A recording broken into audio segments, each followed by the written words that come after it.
We are on the record on 23 CF 170 People versus Timothy Bliefnick. Mr. Bliefnick is present in court along with his attorney, Ms. Casey Schnock. People appear by Assistant State's Attorney Josh Jones and Laura Keck. And we are out of the presence of the jury. The people have rested their case, and then Ms. Schnock, aside from the defendant testifying, are you going to have any evidence today? Your Honor, in light of the fact that Mr. Jones allowed me to go outside the scope of direct with several witnesses, we were able to get in our evidence through the state's witnesses. So all of our witnesses that have been under subpoena have been released, and we do not intend on presenting any evidence today. Okay. So then the question becomes, Ms. Schnock, is your client going to testify? Your Honor, I have talked with Tim about that at length. We have talked about the benefits. We have talked about the detriments. I have explained to him that ultimately it is his decision and his decision alone, as the court has, and at this point he will not be testifying. Okay, Mr. Bliefnick, is that correct? You will not be testifying today? Yes, Your Honor. And you understand that you have a right to remain silent, and whether or not you testify is your decision alone. You can certainly consult with counsel to make that decision, but ultimately it is your decision whether or not to testify. Do you understand that? Yes, Your Honor. And knowing that, do you still wish not to testify? Yes, Your Honor. All right, the defendant is not going to testify. What we will do is we will bring in the jury, and then Ms. Schnock, I'll ask you if you're going to present any evidence, and your answer, once you say no, then I'm going to excuse the jury to the jury room, and then we will go ahead and you can make whatever motion you think is necessary. We will argue that. We will then, if the court denies your motion, we will go to a formal jury instruction conference, and then I'll give you, how much you need, 10, 15 minutes to? 10 minutes. 10 minutes to get ready to make your closings. We'll do closings this morning. And then, since we're starting at 9, we should be able to have the case to the jury by noon or shortly thereafter. So at this time, we will be in recess until the jury is here. All right, please.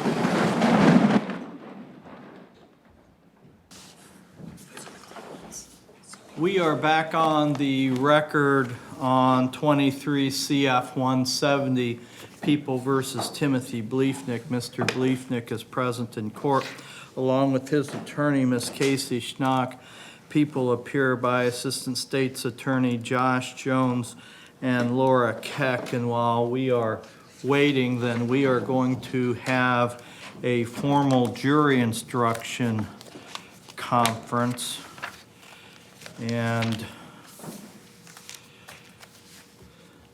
then, Ms. Schnock, are you ready?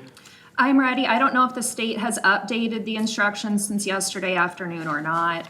The only thing we did was, well, we haven't updated anything. We're just going to withdraw the Okay, the two instructions we talked about. Okay, yes, Your Honor, ready. Okay. So, People's Instruction number 1 is 1.01, the function of the court and the jury. Any objection, Ms. Schnock? No, Your Honor. All right, that will be given.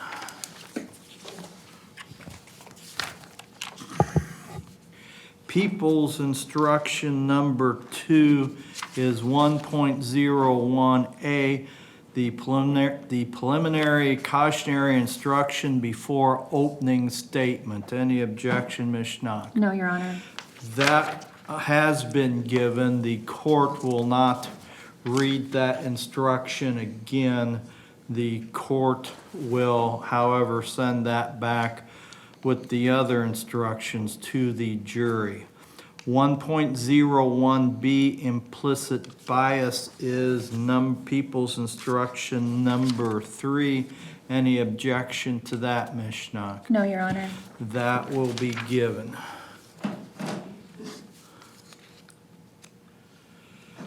People's Instruction number 4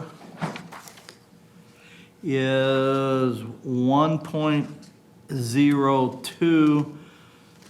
The jury is the sole judge of the believability of the witnesses. The people are presenting the instruction with only the first paragraph. The second paragraph about the defendant testifying is removed. Any objection to that, Ms. Schnock? No, Your Honor. That will be given. People's Instruction number 5 is 1.03, arguments of counsel. Any objection to that instruction? No, Your Honor. That will be given. People's Instruction number 6 is jury note-taking. Any objection to that instruction? No, Your Honor. That will be given. People's Instruction number 7 is 1.09A. This is civil instruction, but it's an instruction concerning extended media coverage. Any objection to that instruction? No, Your Honor. That will be given.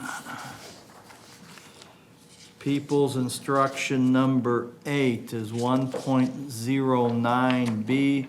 Again, it's a civil instruction.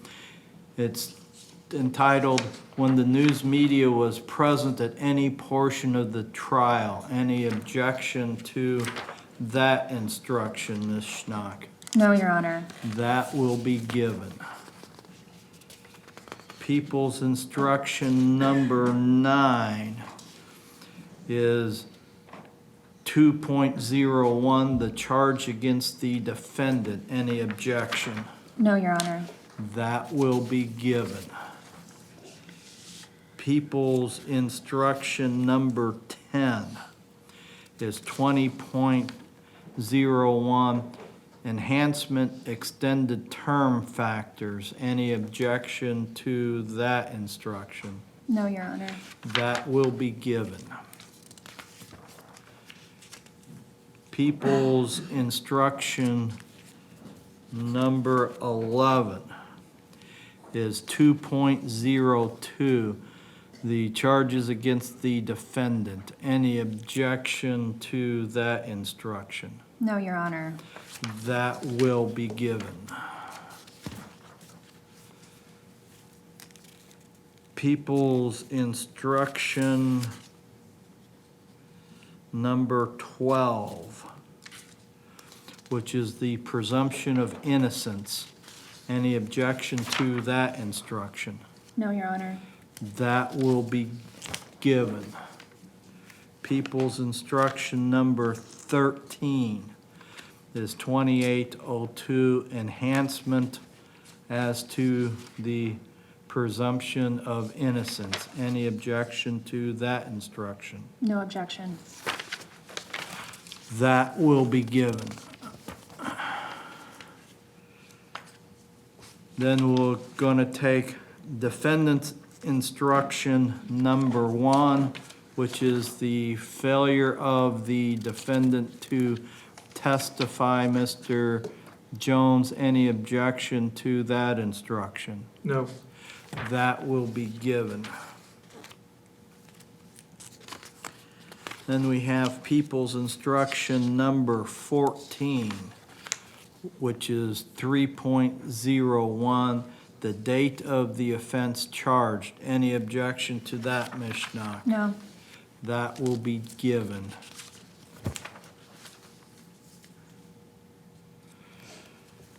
People's Instruction number 15, 3.02, definition of circumstantial evidence. Any objection to that instruction? No objection.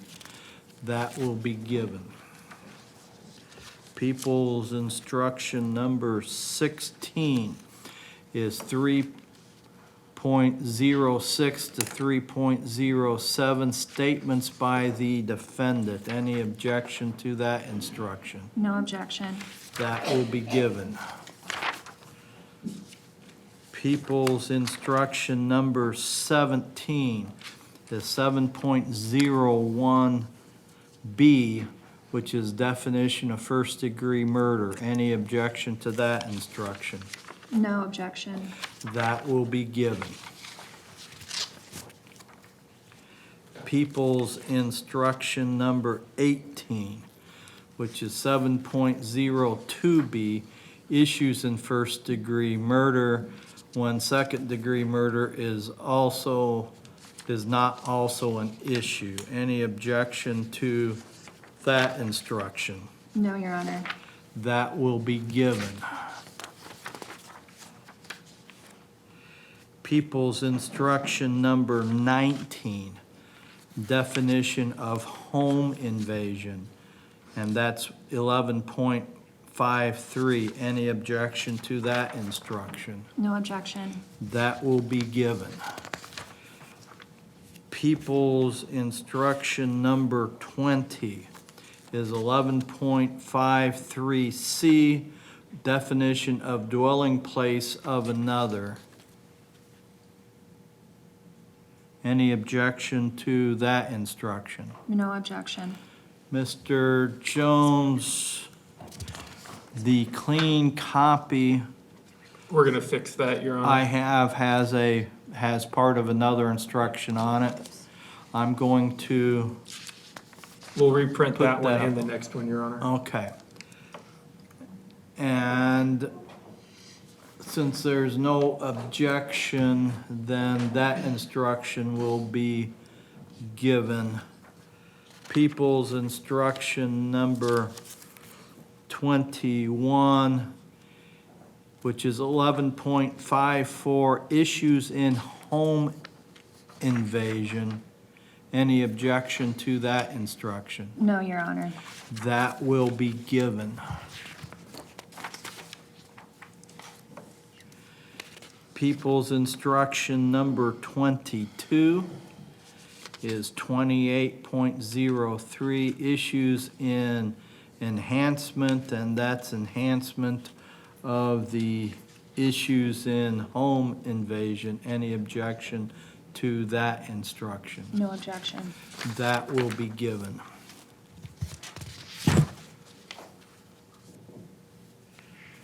People's instruction number 23 is 2601, concluding instruction, which is also the jury is not instructed on a lesser included offense. Any objection to that instruction, Ms. Schnock? No objection. That will be given. People's instruction number 24, which is 28.04, enhancement and extended term factors in concluding instruction. Any objection to that instruction? No, Your Honor.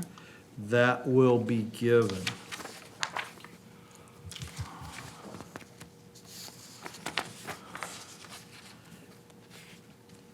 People's instruction number 25 is a verdict of not guilty of home invasion. It's 26.02. Any objection to that instruction? No objection, Your Honor. That will be given. People's instruction number 26 is 26.05, guilty verdict of home invasion. Any objection for that instruction? No objection. That will be given.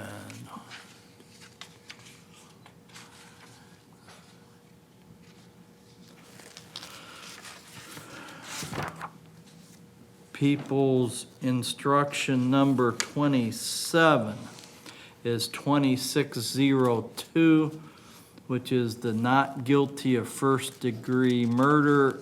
Any objection to that instruction? No objection. That will be given.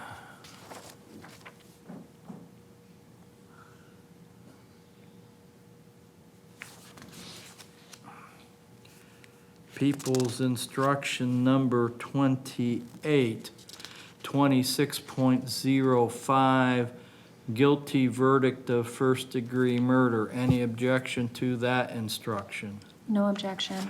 That will be given.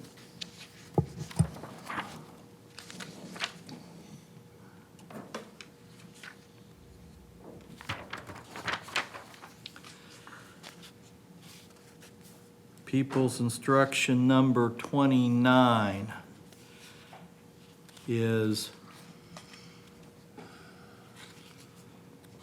28.05, allegation not proven as to first-degree murder, discharge of a firearm. Any objection to that instruction? No, Your Honor. That will be given.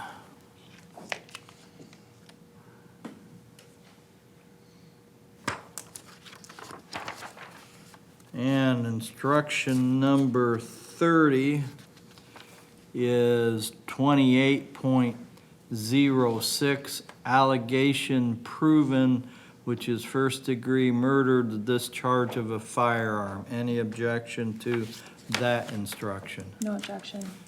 That will be given.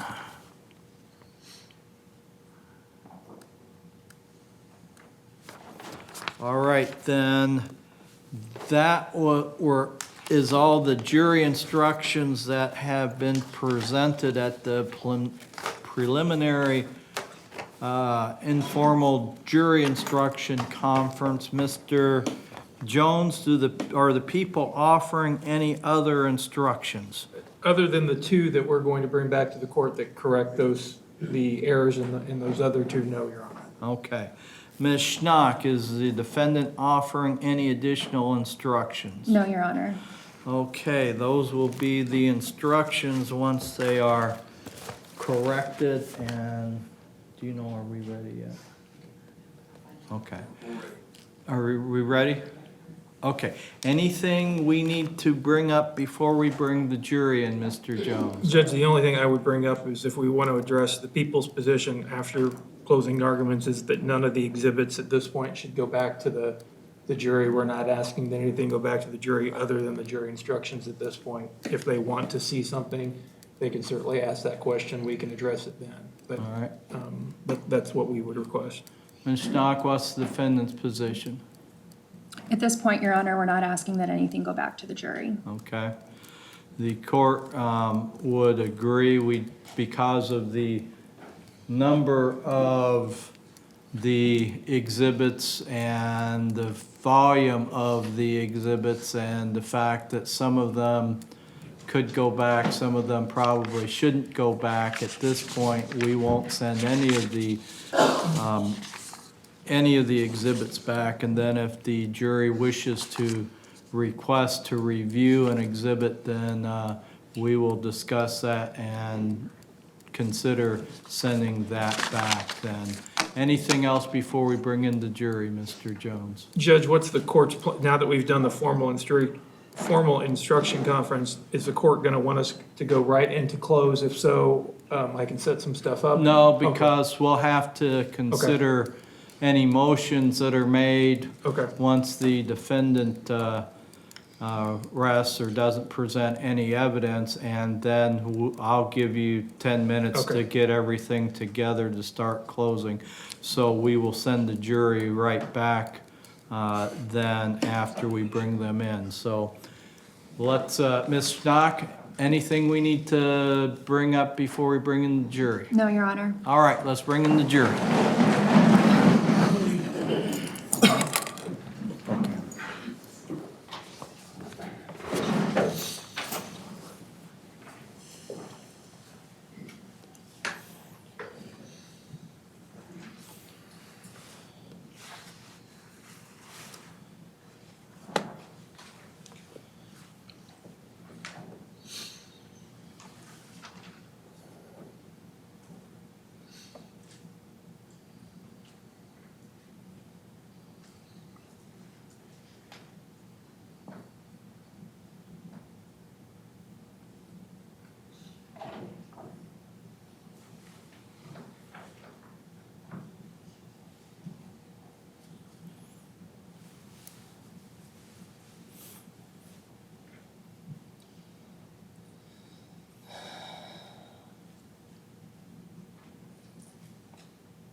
so court is now reconvened. You may be seated.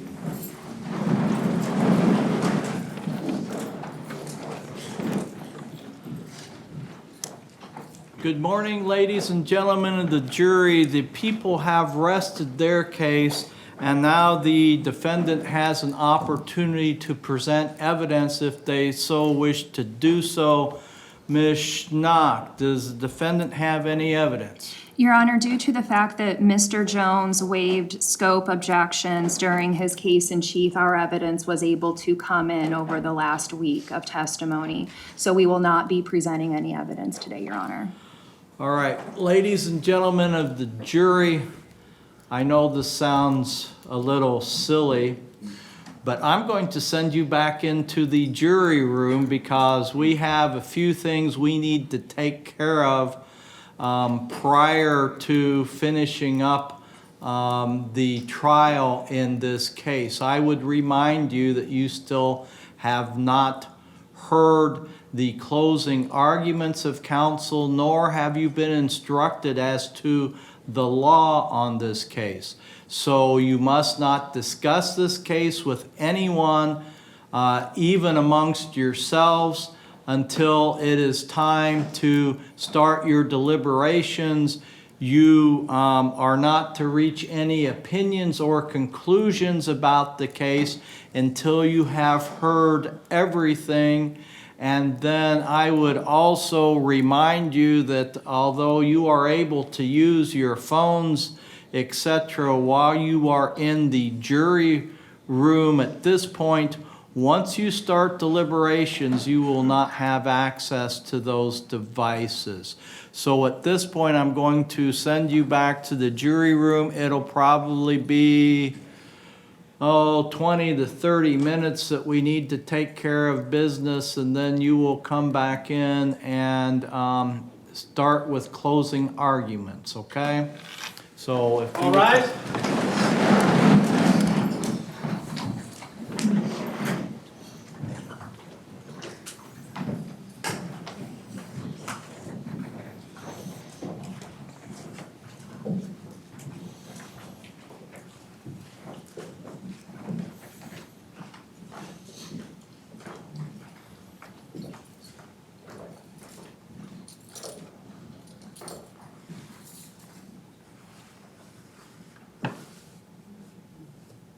You may be seated.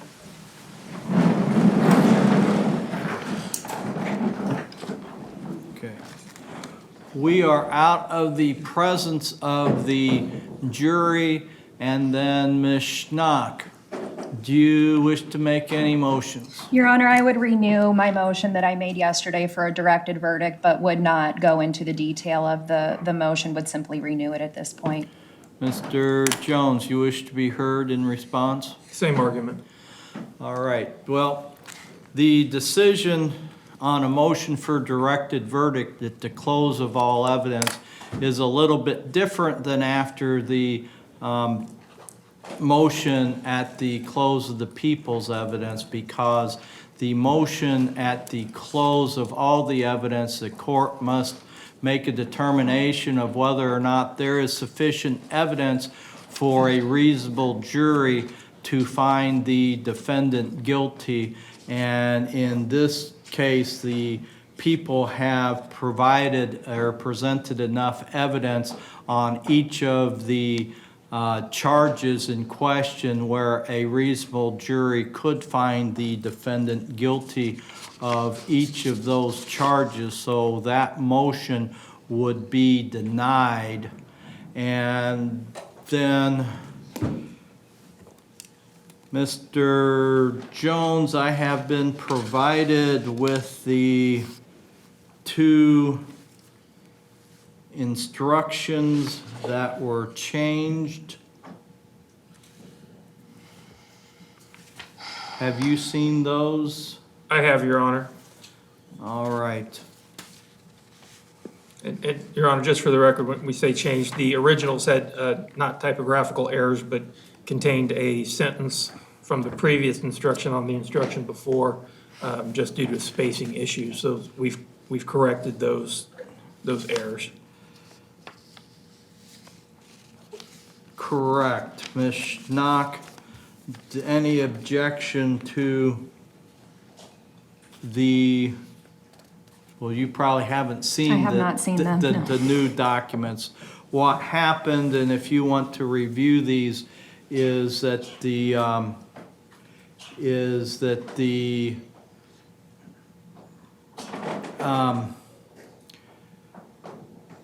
definition of the dwelling place of another contained on the instructions that were to be sent back to the jury contained the first sentence of the next instruction, which was to sustain the charge of the home invasion. And then that instruction, the original instruction, then was incomplete for that next instruction. The people have corrected that.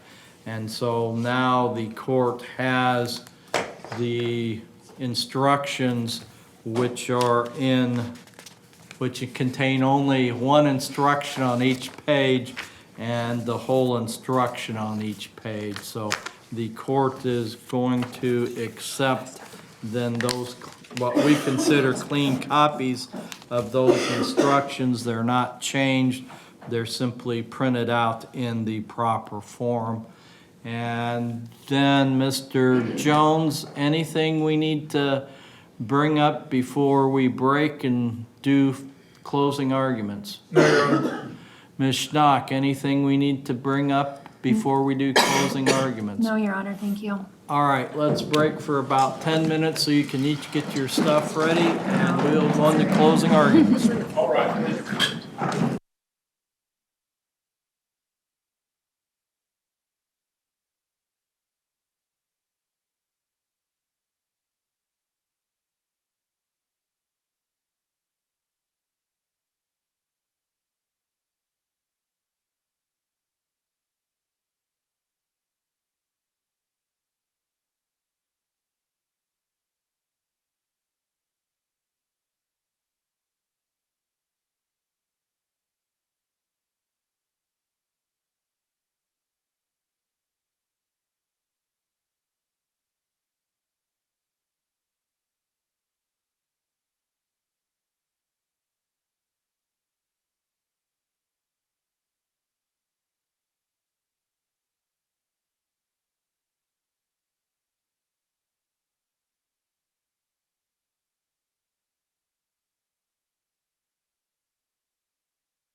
We are back on the record on 23 CF 170, People versus Timothy Bliefnick. Mr. Bliefnick appears in person and with counsel, Ms. Casey Schnock. People appear by Assistant State's Attorney Josh Jones and Laura Keck. And ladies and gentlemen in the audience, going to advise you again about cell phones. You are allowed to have your cell phones in the courthouse.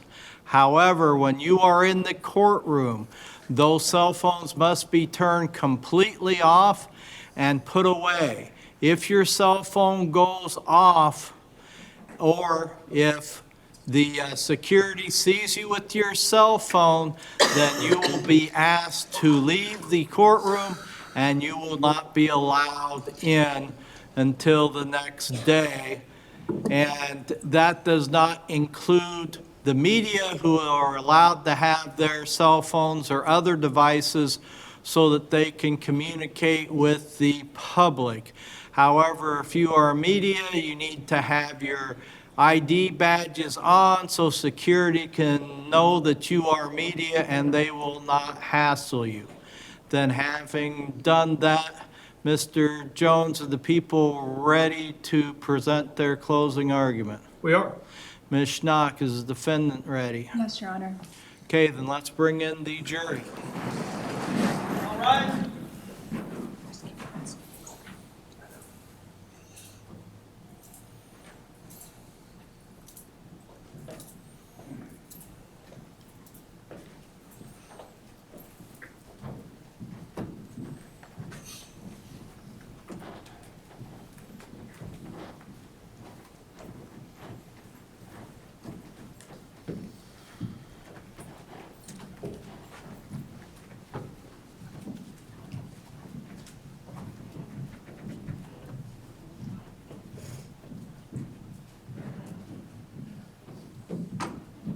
Session of court is now reconvened. You may be seated.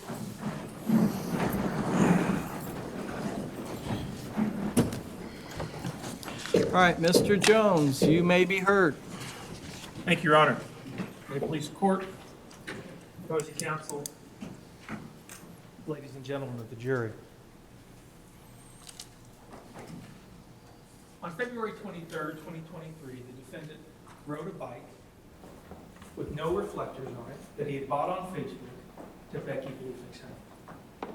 He rode that bike past the Quincy bus barn and past 224 South 20th Street, just like he did on February 14th, 21st, and 22nd.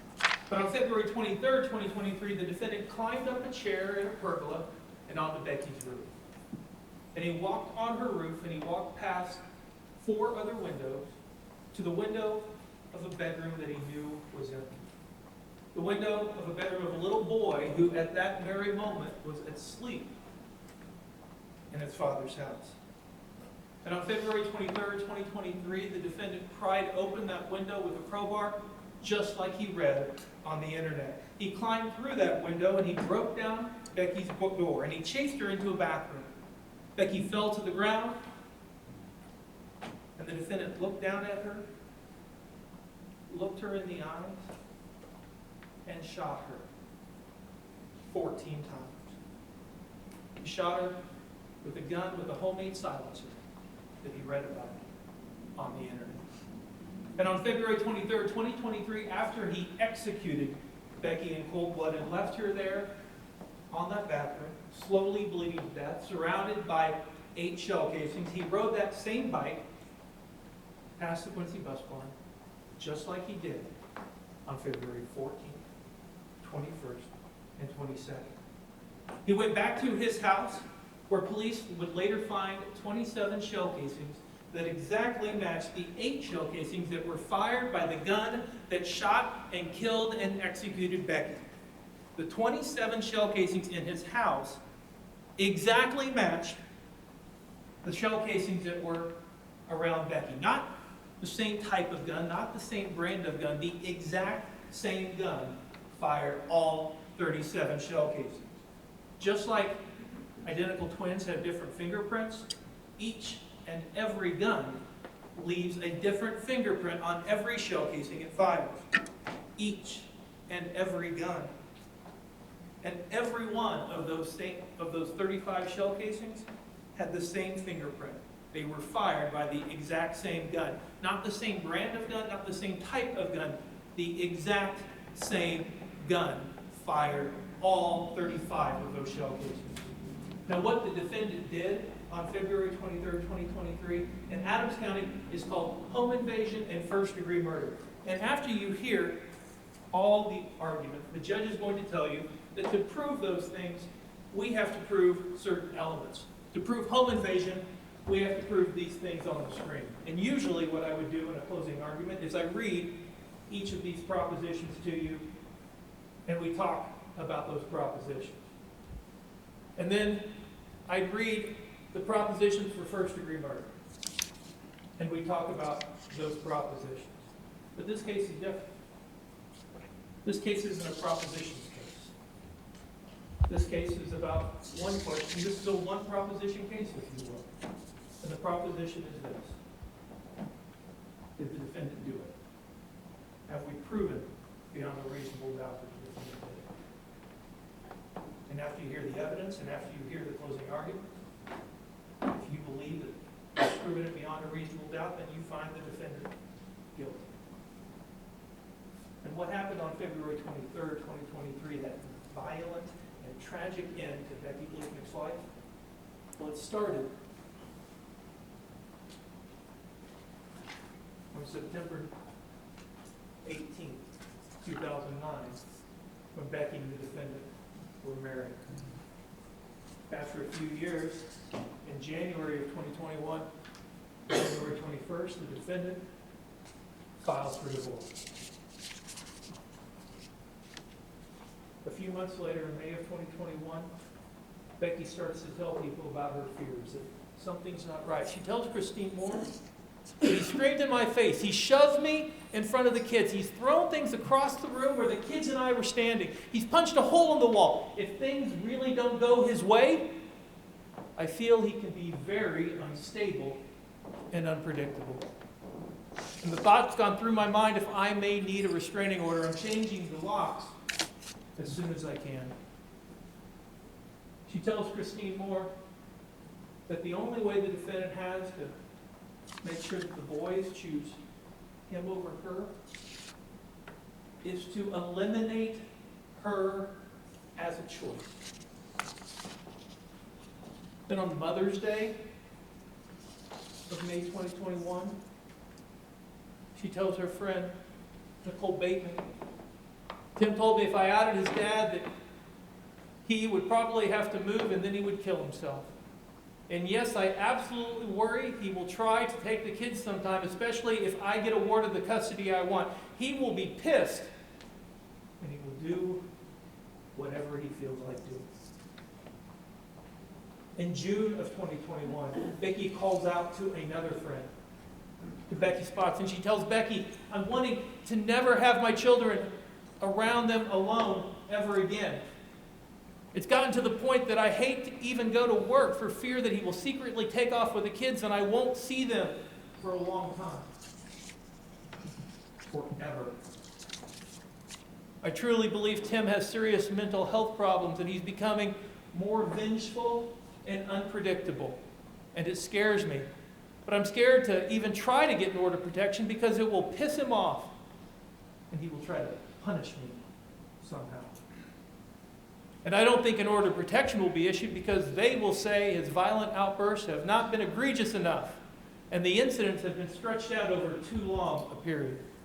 Temporary custody has not even been set yet because we haven't been to court. And I don't have even exclusive possession of our home.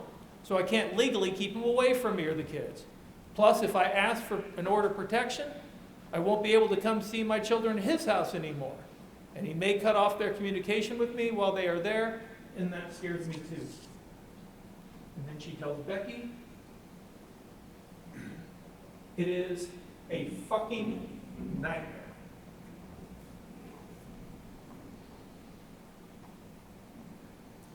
In August of 2021, she gets a court order.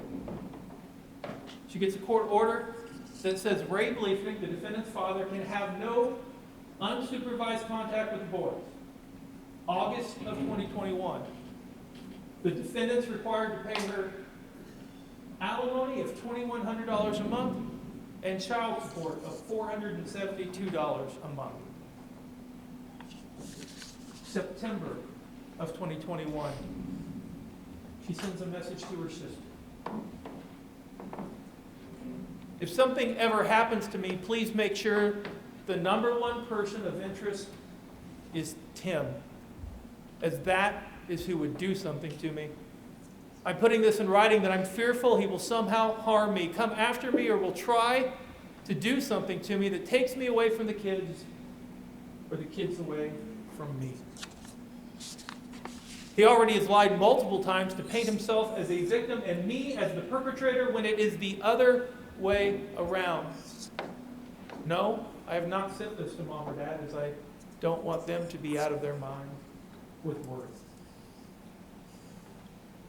And just 4 days later, she messages her friend Nicole Bateman again. A friend of mine from the ER was murdered last Friday by her ex. I literally had a panic attack Friday night thinking Tim is going to come after me and do the same if he continues to not get his way.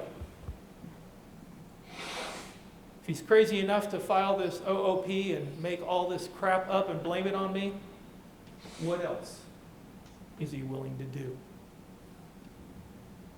On top of the fact that he has all our guns and ammunition, including mine. And in October of 2021, we learned on October 15th, the defendant's cell phone was factory reset. So when the defense says, well, we don't know how old those searches were on his phone that we'll talk about, remember, his phone was factory reset on October 15th. Then on October 22nd, Becky gets another court order. This time, it's an order of injunction. Neither party shall go to the other party's residence except for the exchange of the minor children. I bring this up for this reason and this reason alone. It's perhaps possible that some of you are thinking, well, the defendant had a right to be at Becky's house still, so he can't commit home invasion because he had a right to be there. No, he did not. There was a court order that said, thou shalt not, and the defendant was told not to be there. He did not have a right to be at that house. That house on Kentucky Street, at that point, and until the divorce was settled, was Becky's, and Becky's alone. And in October 22nd of 2021, the defendant was ordered to give Becky that CZ75. And if he couldn't, he was ordered to give her a Ruger LCS. Now, when he didn't give her that gun, Becky called the police. And the police went and talked to the defendant, and the defendant said, I don't know where the CZ is. The police told Becky that, and Becky said, then I want to report the gun stolen because the defendant stole it. He hasn't given it back to me. He hasn't. Late fall, early winter of 2021, Becky cries out to another friend. She tells Amber Whitmer, if anything ever happens to me, it was the defendant. And in March of 2022, she cries out to a friend from California. And she tells Christine Mendel, I feel safe right now, but I'm super nervous for when this ends. If he doesn't get his way, he might literally lose his mind. Tells her that she got a security system, that the defendant wants everything. He wants sole custody of the kids. He wants all the money, all the assets. He wants me to suffer. But I've had some serious PTSD with all this and the things I found out. Plus, I've had not one but two coworkers get murdered by their exes in the last year, which has totally made me a nervous Nelly. I'd rather let him believe what he tells me and stay alive for my kids. It sounds so crazy to say that out loud, but it's not out of the realm of possibility that he would go off the deep end. He literally cares more about hurting me than anything else. I literally would never trust him to ever let him in my house if it was just us. But in June of 2022, She calls Gary Collins on the phone. She's crying. She's emotional. She's in tears. She tells Gary Collins, who was a police officer at the time, if anything happens to me, it was the defendant.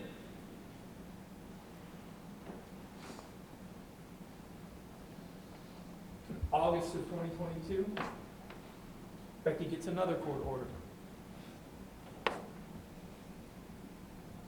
Neither party shall go to the other party's residence except for the exchange of the minor children. I bring that up for just what we talked about. The defendant had no right to be at that house on Kentucky Street.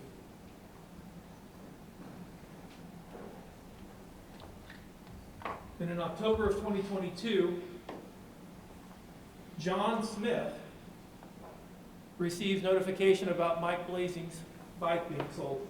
I want to talk about this for just a minute. The defense might suggest that we don't know who John Smith was. And I guess my response to that would be this. If we're sitting here in the courtroom and we hear thunder outside and we see a flash of lightning and somebody walks through that door and they're wearing galoshes and they've got an umbrella in their hand, do you have to look out the window to know that it's raining? No, you don't.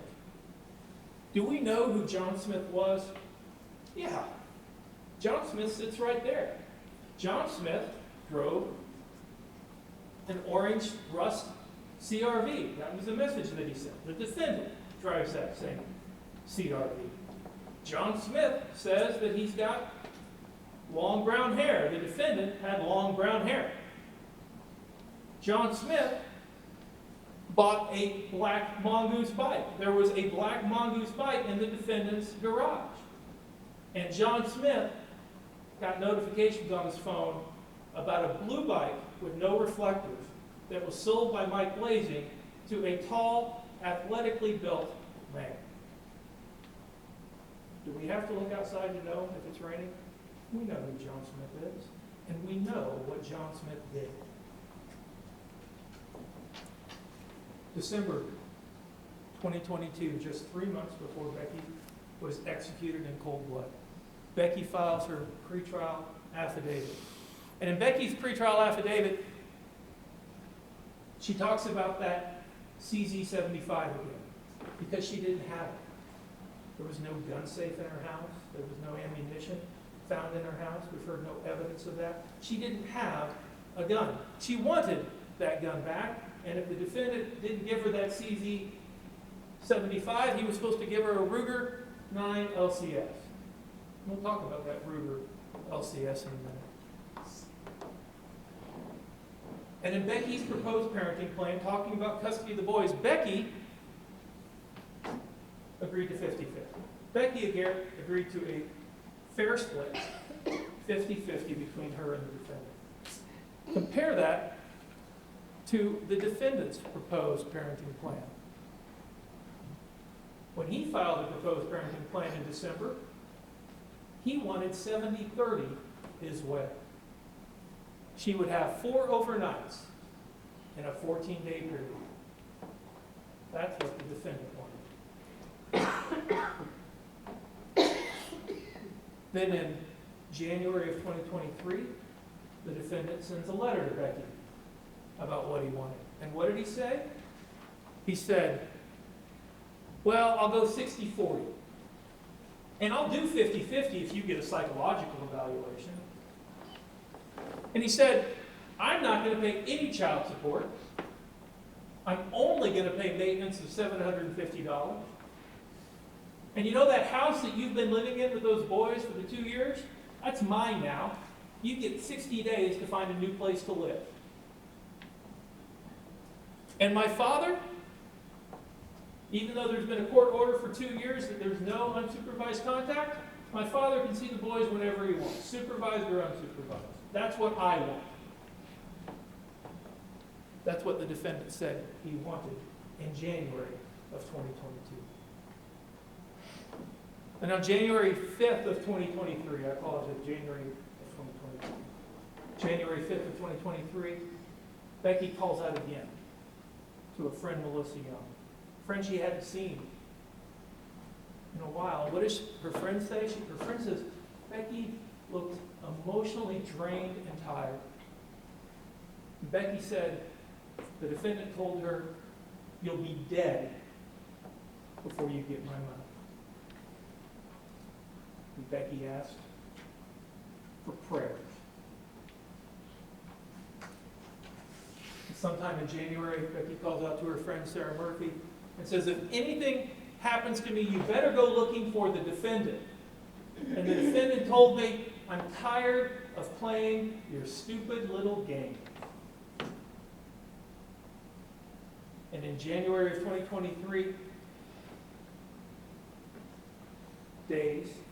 weeks before Becky was left alone on that cold bathroom floor, the defendant's asking his next door neighbor, do you have any cameras that can see into my backyard?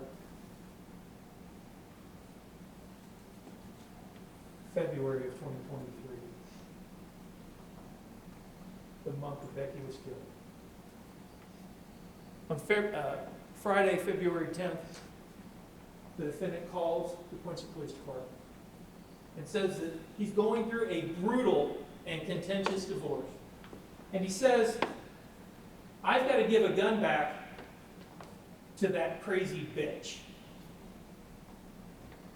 And he says, Hall of Fame QU football player, active in CrossFit, says, I don't feel safe around her.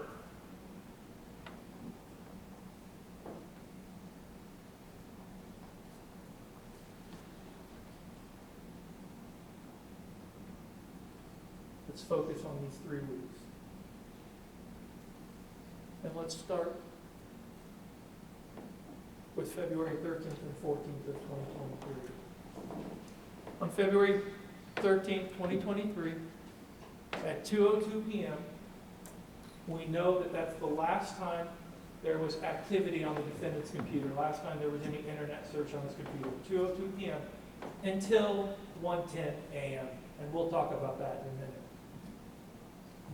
And we know that at 7:38 p.m., it's the last call on his phone until 1:32 a.m., and we'll talk about that in a minute. At 11:44 p.m., Ted Johnson, Becky's boyfriend, texts her, I'm on my way. And we know that he arrived at the house at around midnight the next day, the 14th.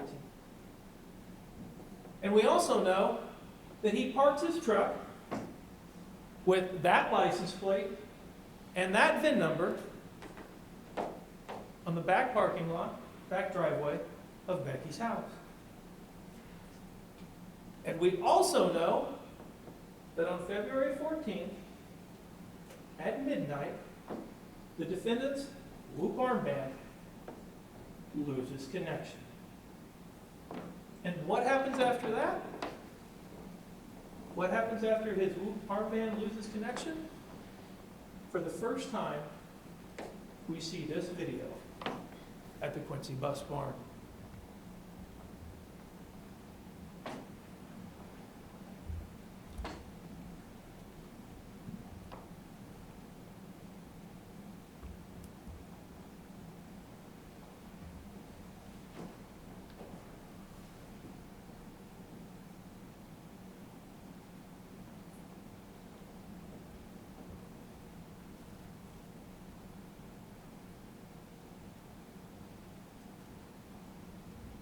Bike with no reflectors, just like was on John Smith's phone.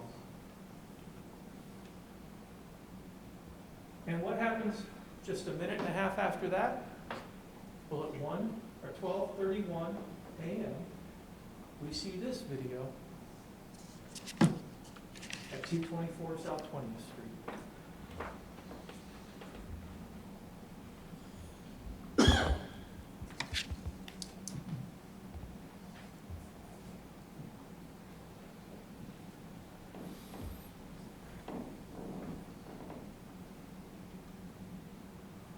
And just 6 minutes after that, we see this video at Taylor Hyman's house.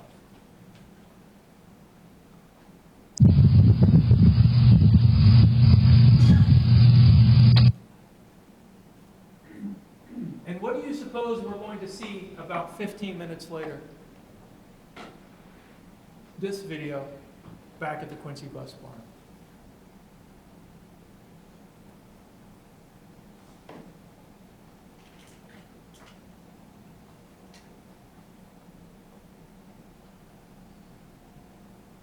Person on a bike with no reflector.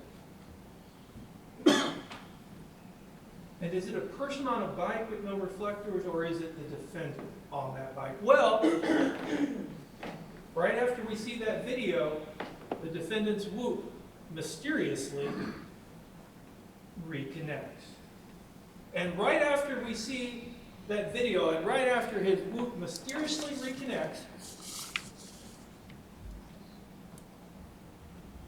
and remember, while all this is going on, this is 1:10 in the morning, Ted Johnson, at that very moment, his truck with that license plate and that VIN number are parked right behind Becky's house. What happens? The defendant goes down the rabbit hole.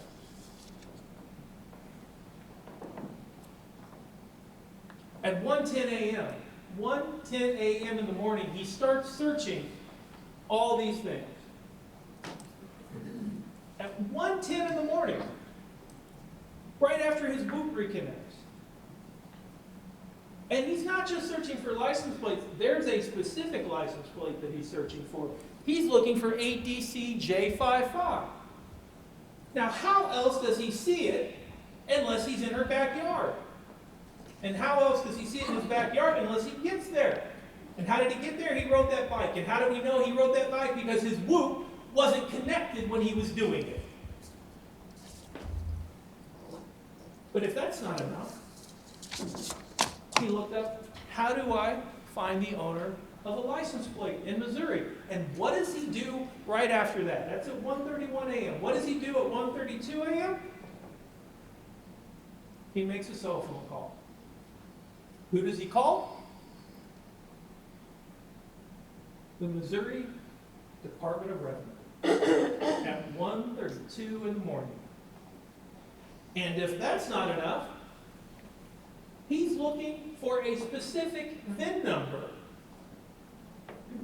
I mean, maybe it's one thing to get a license plate number, but you gotta want that VIN number. The same VIN number that was on Ted's truck that was parked right there, right where the defendant saw it, after he rode a bike there, got caught on those two videos, and got caught on Taylor Hyman's video. He kept searching until 1:48 in the morning, over 200 searches, over 38 minutes.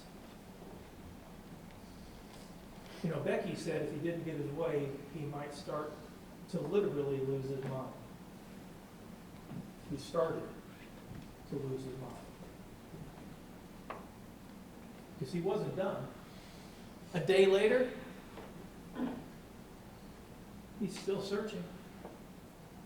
He's still down that rabbit hole. And on the 15th of February, there's a court order.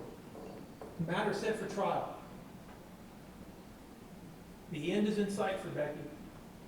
She's going to testify about all those issues, about the hidden assets, the $500,000 in hidden assets, about the custody of the boys, who's going to, is it going to be 50-50, or is the defendant going to get what he wants, 60-40, 70-30?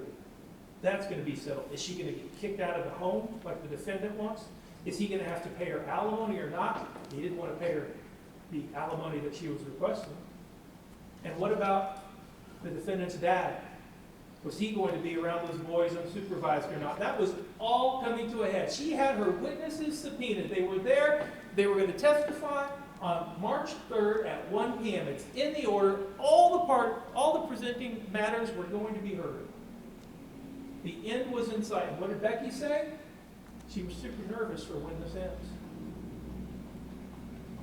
Because if the defendant didn't get his way, he might lose his mind. February 17th, the defendant's interviewed by the GAL, Rick Zimmerman. What did he tell us? The defendant didn't want 50-50. He wanted 60-40, at least 60-40. Becky was reluctant but would go along with 50-50. She felt like that was best for the kids. Defendant, no, I want more. I want to win. On the 19th, Becky goes out for surgery. She's at the home of Brandon and Celia Gervais. We heard from them. And she doesn't come back until the 21st, but in between, the GAL report was filed. And what did the GAL say? Well, the GAL said 50-50. GAL said, defendant, you're not going to get what you want. I think it should stay the same 50-50 like Becky had agreed to, and like Becky had filed in her parenting plan. February 20th, 2020, February 20th to 21st of 2023. Remember, at this point, Becky is still with the Gervais in St. Peter's in St. Louis, Missouri. And at 12:44, on the 20th, the defendant's cell phone locks. And just a minute later, his whoop, again, mysteriously loses connection. And right after that, we see a video at the Quincy bus barn.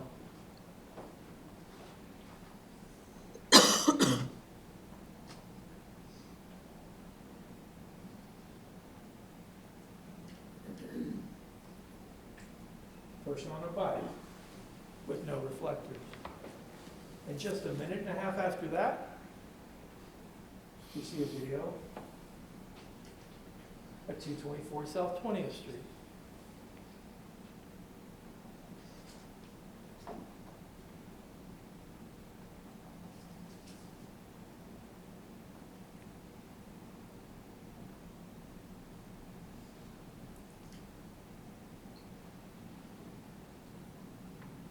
And 15 minutes later after that, you see a video at the bus barn.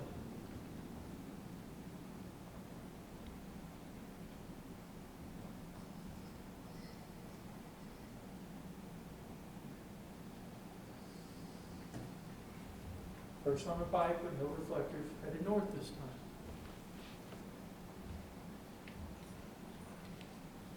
And after the bus barn video, about 25 minutes later,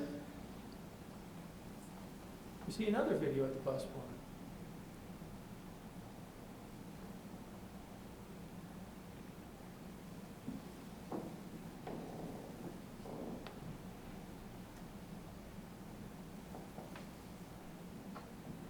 Someone on a bike with no reflectors.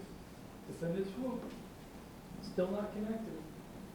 No activity on his laptop, no activity on his phone, not one text, not one phone call.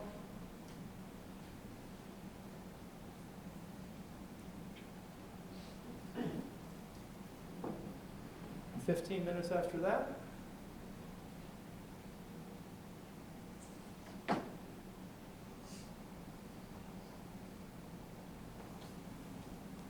person on the bike with no reflectors. You might be asking yourselves, well, why is there no video at Taylor Hyman's house? I would remind you, Becky wasn't there that night. Becky wasn't at home that night. But mysteriously enough, at 2:11, defendant's armband, after we see the person on the bike, reconnects. And his cell phone unlocks. Becky gets home on the 21st at 11:30 that day. I'm sorry, 11:03 that day. Let's go into February 21st and 22nd. And again, let's remember, no activity on the laptop from 8:27 p.m. to 7:01 on the 22nd. No calls on his cell phone between 4:37 on the 21st and 9:29 a.m. on the 22nd. 7:46, Becky texts the defendant and says, will you watch the kids the next day? We saw those messages on our family witness. And at 8 o'clock, Ted Johnson, Becky's boyfriend, brings her Qdoba. He's there for about an hour and a half. And at 9:30, Ted helps Becky get into bed, kisses her on the forehead, and says goodnight. The last time Ted Johnson ever saw her alive.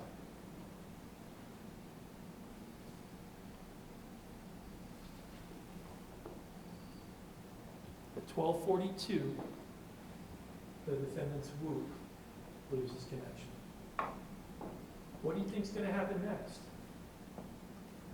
If you guess that his cell phone locked, you got it right. What do you think happens next? If you guess, will there be video from the Quincy bus barn? You got it right. 12:57.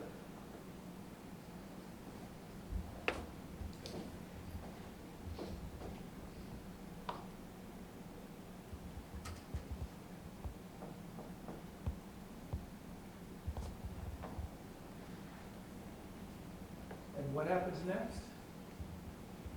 If you guessed, video at South 20th Street at 224, you got it right.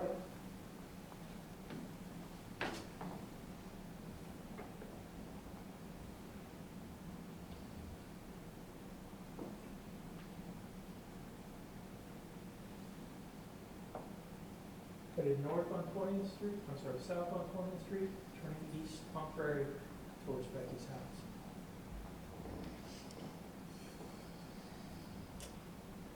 And what do you think happens after that? About 5 minutes after that. If you said, I wonder if there'll be video at the Hyman residence. There was. At 1:05 a.m.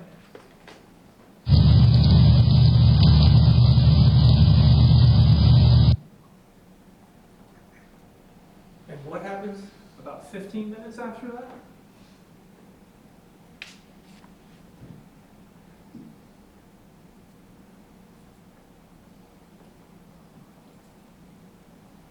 One 10 a.m.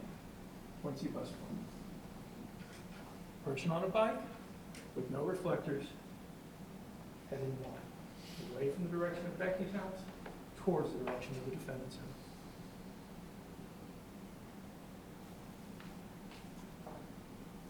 What's going to happen next? If you guessed that his cell phone would unlock and the defendant's whoop would mysteriously reconnect just 6 minutes after we saw that person on the bike, you got it right. And then at 1:39, his cell phone locks again, and his whoop loses connection again.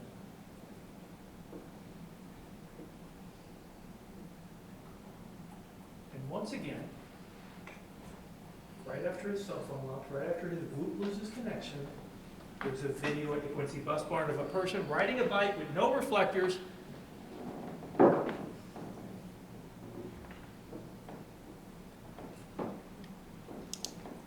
south on 20.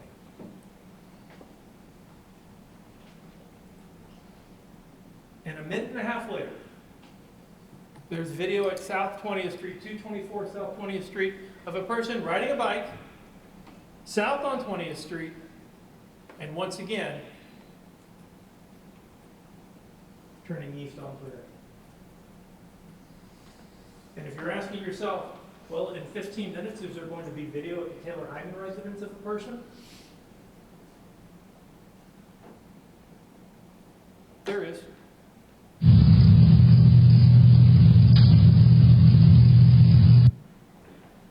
And if you're asking yourself, well, after that, is there going to be video at the bus barn again of a person on a bike with no reflectors headed north on 20th Street, away from the direction of Becky's house and towards the direction of the defendant's house?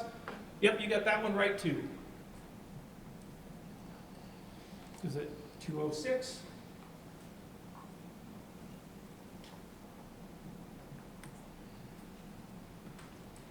There you go.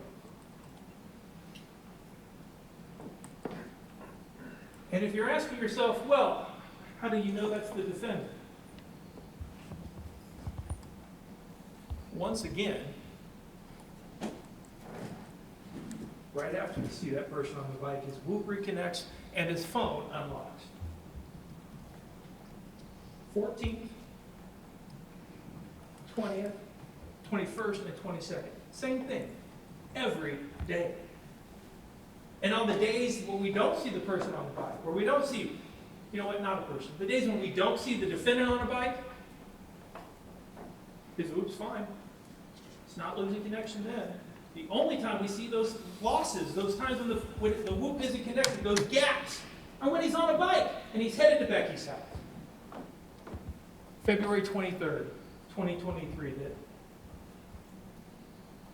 day Becky was murdered.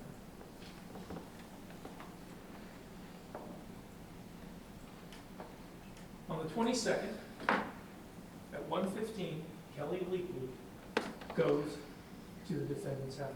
She stays there about half an hour. They have sex, and she leaves around 1:45 or 2 o'clock. Now, I understand that Kelly didn't like talking about that, and I understand that. It's embarrassing to talk about those things, and I wouldn't bring it up if it wasn't important. It's not important right now. It will be important in about 10 minutes. So bear with me. Just remember, at 1:45, 2 o'clock on the 22nd, the day before Becky was murdered, and when the defendant had to pick up his boys, at 1:45, 2 o'clock, he's not picking up his boys, he's having sex with Kelly Lee. February 22nd into the 23rd. 8:15 on the 22nd to 6:02 on the 23rd, no activity on his laptop. No calls on his phone between 12:32 p.m. on the 22nd and 8:01 on the 23rd. No activity on his laptop, no calls on his phone. At 7:16, Ted texts Becky. And we saw those text messages. And at 9:47, he calls Becky, and they talk for about 26 minutes. And at 12:36, the defendant's whoop loses connection. And at 12:38, his cell phone wires. 12:53, Becky's on Facebook.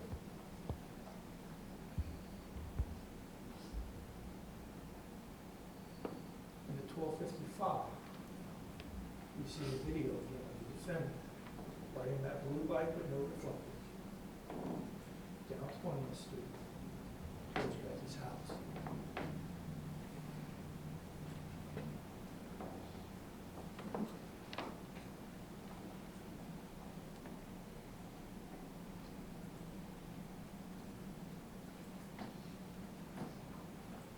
And a minute and a half after that,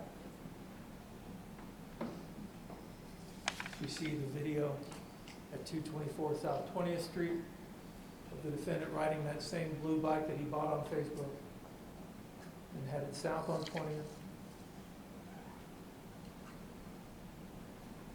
and turning east on Prairie towards Becky's home.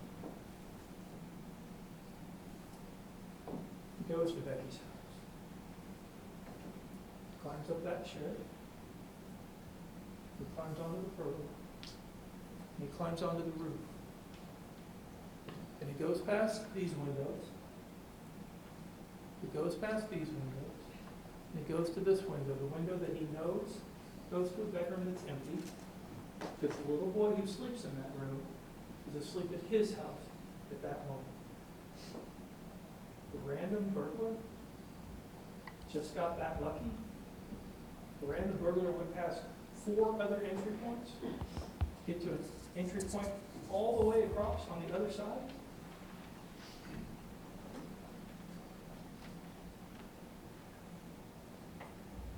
He pries open that window, crawls through the window. Becky hears the noise, tries to slam her door shut. The defendant kicks in that door, breaks in that door, and Becky's trying to dial 91126, and the phone falls out of her hand because he breaks in that door, knocking the phone out of her hand, and it's found right there. And Becky runs into the bathroom, and she turns around, and she falls to the ground, and the defendant looks down at her, and she looks up at him, and he points the gun down at her, and he pulls the trigger again, and again, and again, and again.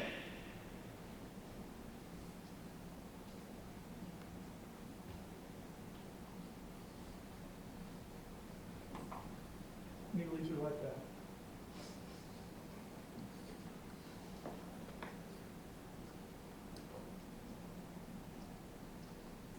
12 a.m., he runs away. And while Becky is still in that dark, cold bathroom, completely alone, she can't move from the waist down because her spinal cord's been hit. She can't breathe because one of her lungs has been punctured. She's bleeding internally for minutes as she slowly and agonizingly bleeds to death. While that's going on, she's surrounded by evidence of the crime. She's surrounded by pieces of the plastic bag that the defendant used in an attempt to make a homemade silencer, in an attempt to try to catch those shell casings that are ejected from the gun.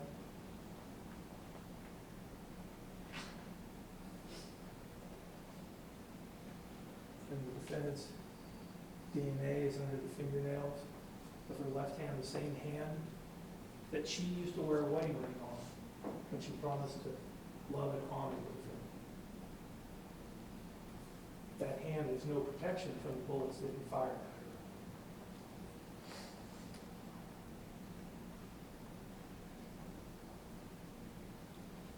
Surrounded by the 8 shell casings that exactly matched the shell casings that were at the defendant's house.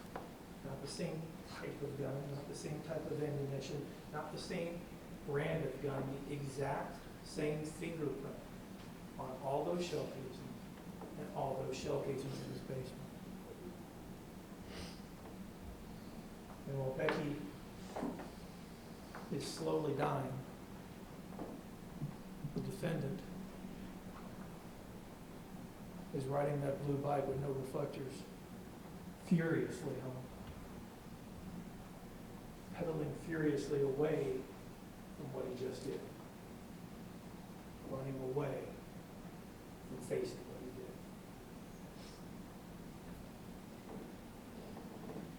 And after he got rid of the gun, and the clothes, and the evidence of his crime, or almost all the evidence of his crime, his whoop reconnects, and his self unlocks.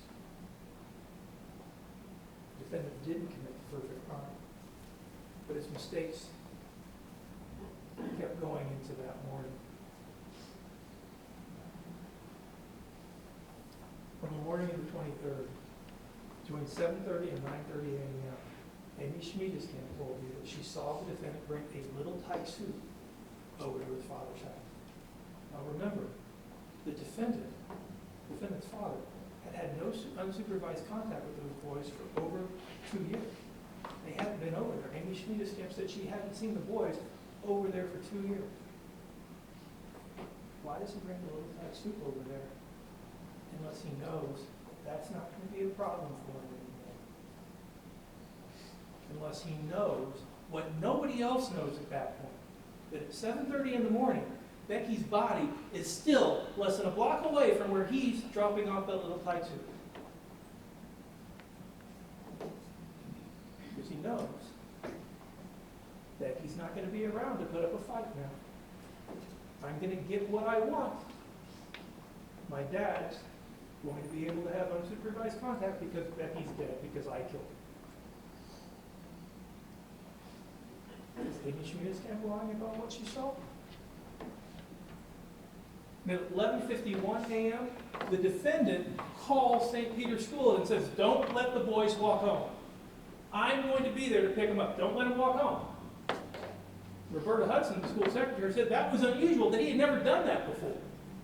Well, what was different on the 23rd? Why didn't he want the boys to walk home? Could it be because he knew that the evidence of his crime was waiting to be discovered? He didn't want his boys to walk in and see their mother shot 14 times on the bathroom floor?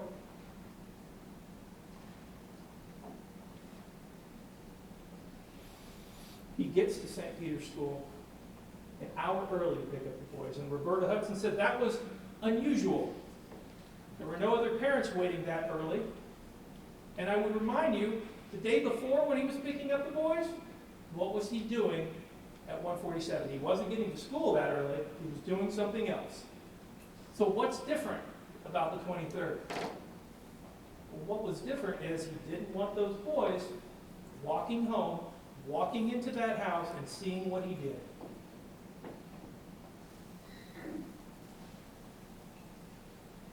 Also, remember, he called the school. We'll come back to that in just a minute. At 2:47, he picks up the boys, and only after he picks up the boys, only after he picks them up, and he's sure that it's not going to be an issue, only after that does he text Becky's dad, and now says, you know what, now I'm really concerned. I wasn't concerned at 11:51. I didn't text you guys. I wasn't concerned at 1:47 when I was sitting in the parking lot for an hour. Didn't text you then to say, hey, maybe check on Becky because I'm here at the parking lot an hour early. Didn't do that then. He waited until the boys were with him. Then he texted Becky's dad. And when Becky's dad tries to call him, just 3 minutes later, he doesn't answer. Because he wants somebody, he needs somebody to go into the house now. He needs somebody to find her body. At 3:30, Becky's father does just that. And when the defendant finally does call that phone back at 4:14, what does he do? He lies. He tells Becky's mom, the school called me that Becky wasn't there, so I came to the school to pick up the boys. That's not what happened. Why did he lie? Is Rolla making that up? No, Rolla told us exactly what she heard. She said, the defendant said on the phone, the school called me. And I only went to the school because the school said Becky wasn't there. If that's not what happened, we know he called the school. Why did he lie? And on the 27th, just 4 days after Becky was brutally executed, we find a bicycle. Not down by the river, not on the east end of town, not on the north end of town, not on the south end of town, not 6 blocks away from the defendant's house, not 4 blocks, not 3 blocks, not 2 blocks, not even a block away, half a block away from the defendant's residence, we find that blue bicycle with no reflectors. And we know that's important because on the left we saw Kelby's ride, or Zach Bemis's ride, where he rode that bike with the reflectors on it. We saw those reflectors light up, and we didn't see that on the 14th, the 21st, the 22nd, or the 23rd. That's how we know that's the bike. The defense will say, well, DNA is not on it. Okay, fair enough, that bike was outside for 4 days. We don't know what happened to it in those 4 days. We don't know who else touched it, we don't. But what we do know is that that's the bike the defendant was riding because he got it off Facebook. It was on his phone under a John Smith burner account, just like he bought that black Mongoose bike that was in his garage. They were set at the same height, less than a centimeter apart. Then on March 1st, we searched the defendant's house, and what do we find? We find in his bedroom an empty gun safe. An empty gun safe. Where's the gun? We know that there was purchase history for an SR9, Ruger SR9, that the defendant bought. We didn't find that when we searched. We know that Becky wanted a CZ75. Didn't find that when we searched. In fact, the only gun we found was that Ruger LCS that he was supposed to give to Becky, and he never did. And where did we find it? We found it downstairs in a gun safe. If you're going to use a gun for personal protection, and you have a quick access gun safe, you store the gun there.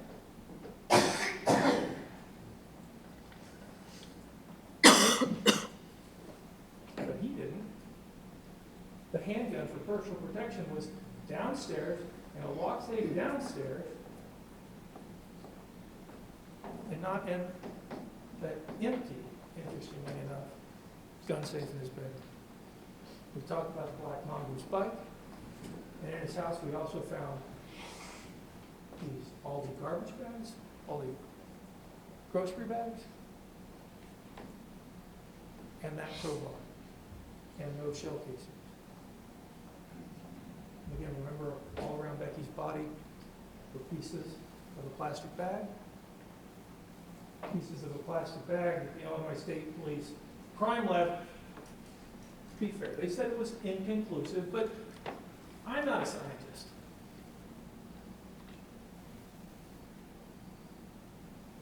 All they can say is that that's inconclusive but consistent.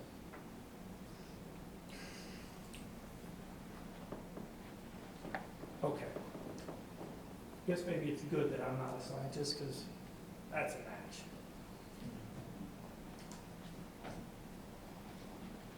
And the tool marks that were left on that window that the crime lab analyzed with this pry bar. And what did they say about the tool marks and the pry bar, the crowbar? There were microscopic consistencies between the two of them. She had to call it inconclusive because she couldn't exactly replicate the manner that tool marks were made, but there were microscopic consistencies. It was inconclusive, but consistent.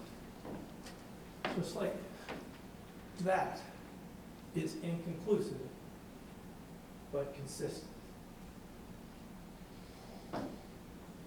And remember, on those pieces of plastic bag, there was DNA. And Ted Johnson, in case you're thinking, well, maybe Ted Johnson had something to do with it. Ted Johnson was excluded.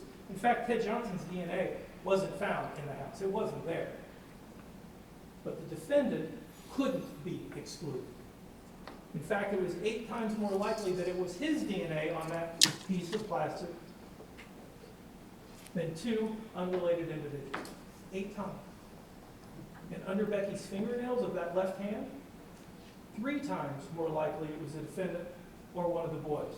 But also remember, she hadn't been around the boys since she left for surgery on the 19th. She had to scrub in for surgery. You have to clean yourself off for surgery. So, boys' DNA under fingernails, defendant's DNA under her fingernails, and the shell casing. The 8 shell casings that were around Becky's body, and the 27 shell casings that we found in his basement. And exact match. Defense may say, well, we don't have any fingerprints. Yeah, we do. These are the fingerprints. The same gun fired all those bullets. Not the same brand, not the same model, the exact same gun fired every one of those bullets.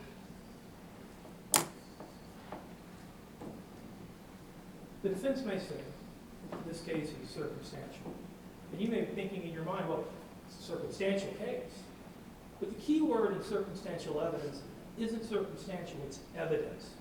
Circumstantial evidence is evidence. It's proof of facts or circumstances which give rise to a reasonable inference of other facts which tend to show the guilt or the innocence of the defendant.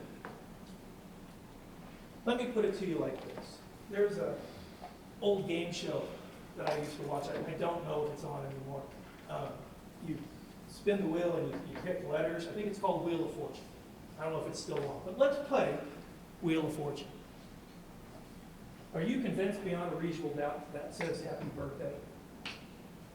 Well, each letter is another piece of the puzzle that you use to solve it. And just like you don't have to have every letter to be convinced beyond a reasonable doubt that that says happy birthday, you don't have to have every piece of the puzzle. You don't have to have the gun to convict him of murder.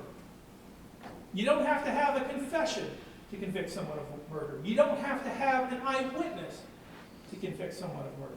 Those are nice letters to have, but you can solve it without it. So let's take a few minutes to go through the circumstantial evidence in this case. Sarah Riley, Sarah Murphy, Melissa Young, Nicole Bateman, Christine Moore, Amber Whitler, Christine Mandel, Becky Spots, Gary Collins. All these people told us the same thing. I'm not going to go through all their statements again. All these people told us that Becky was scared of the defendant, that she thought he was going to do something to her, and that she thought if anything ever happened to her, it'd be the defendant that did it. Every one of them. They didn't say it was somebody else.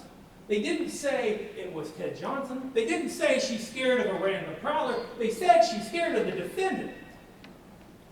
Every one of them. And frankly, it doesn't matter how long ago she said it, she was scared for 2 years. And she had every reason to be scared for those 2 years. What about motive? Well, we know that the defendant's father could have no contact with the kids, and we know the defendant didn't like that. Child custody, we know the defendant didn't want 50-50. He wanted 60-40, 70-30.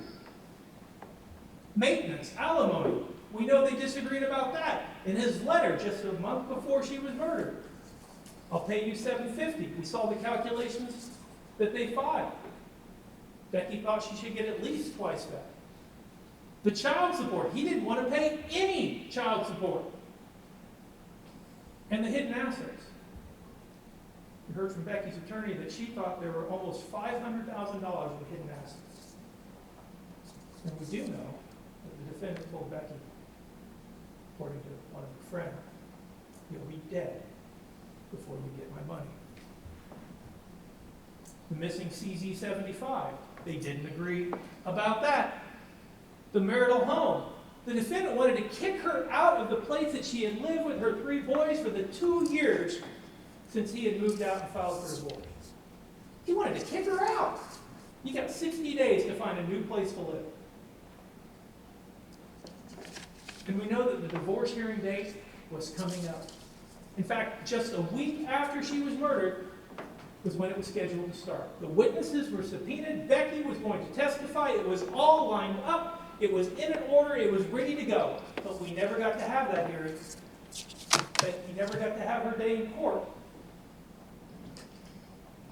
And who benefits from that? In the entire world, who benefited from not having to have that divorce? One person. He sits right there. The GAL report. GAL said 50-50. Wasn't what the defendant wanted. He thought he was going to lose. And what did Becky say? If he doesn't get his way, he might literally lose his mind. The witnesses were subpoenaed. She was going to testify. It was all set up. Then in January, the defendant asked Bradley Eman about those cameras in his backyard. The defendant was thinking then, how am I going to get away with this? February 10th, he calls her a crazy bitch and says he's scared of her. And when we search his house, we can't find that Ruger SR9 that we know that he bought. It's also a 9mm. February 14th, he goes down the rabbit hole of the Ted Johnson searches. He starts to become more and more unhinged. He's looking for that license plate that at that exact time was parked in Becky's driveway. He looks for that exact VIN number. He calls the Department of Revenue at 1:32 in the morning. I ask you, are those the actions of someone who's stable? We have the video on the bus barn and how that correlates with everything. We have the video from 224 South 20th Street. We have the video from the Hyman house. But not just that, we know that after Becky's murder, there were no more midnight bike rides with a bike with no reflectors. And we know that after Becky's murder, there were no more midnight bike rides at 224 South 20th Street. And Taylor Hyman said after Becky's murder, there were no more issues in the driveway there either. The John Smith Facebook account, we've talked about that. Mike Blazing, he sold that blue bike to a tall, athletic white man. John Smith, who, can we all agree, is the defendant. It was on his phone. We saw the messages where John Smith described himself. No reflectors on that bike. The bike was found less than half a block from the defendant's house. The bike height seat was almost exactly the same, less than half a centimeter away from the bike that we found in the defendant's garage, that he also bought on Facebook. These rides occurred in the middle of the night in February. And is there any other motive to kill Becky? This wasn't a sexual assault. This wasn't a burglary. Nothing was missing. Her purse was there. Her credit cards were there. Her laptop was there. Her checkbook was there. Nothing was missing.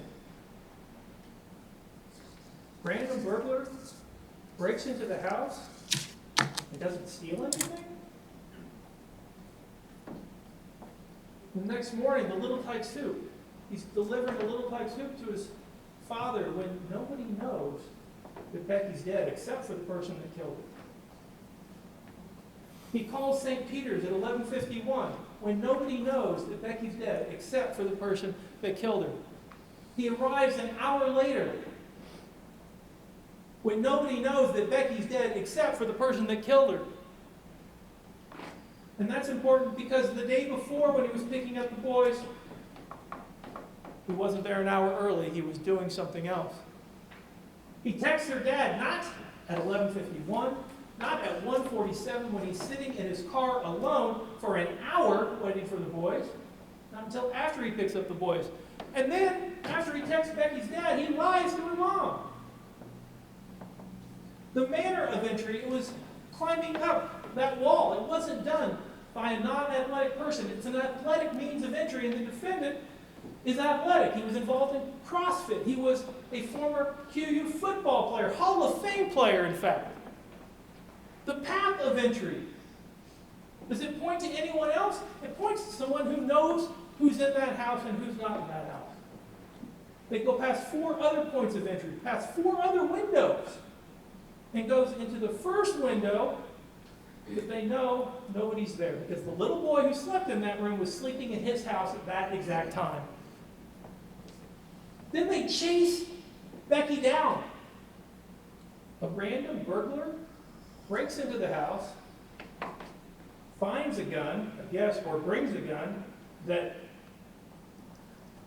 somehow has shell casings in the defendant's house. We'll talk about that later. Finds that gun, or brings it, breaks in, then chases Becky down, kicks in the door, and then stands over her and pulls the trigger 14 times?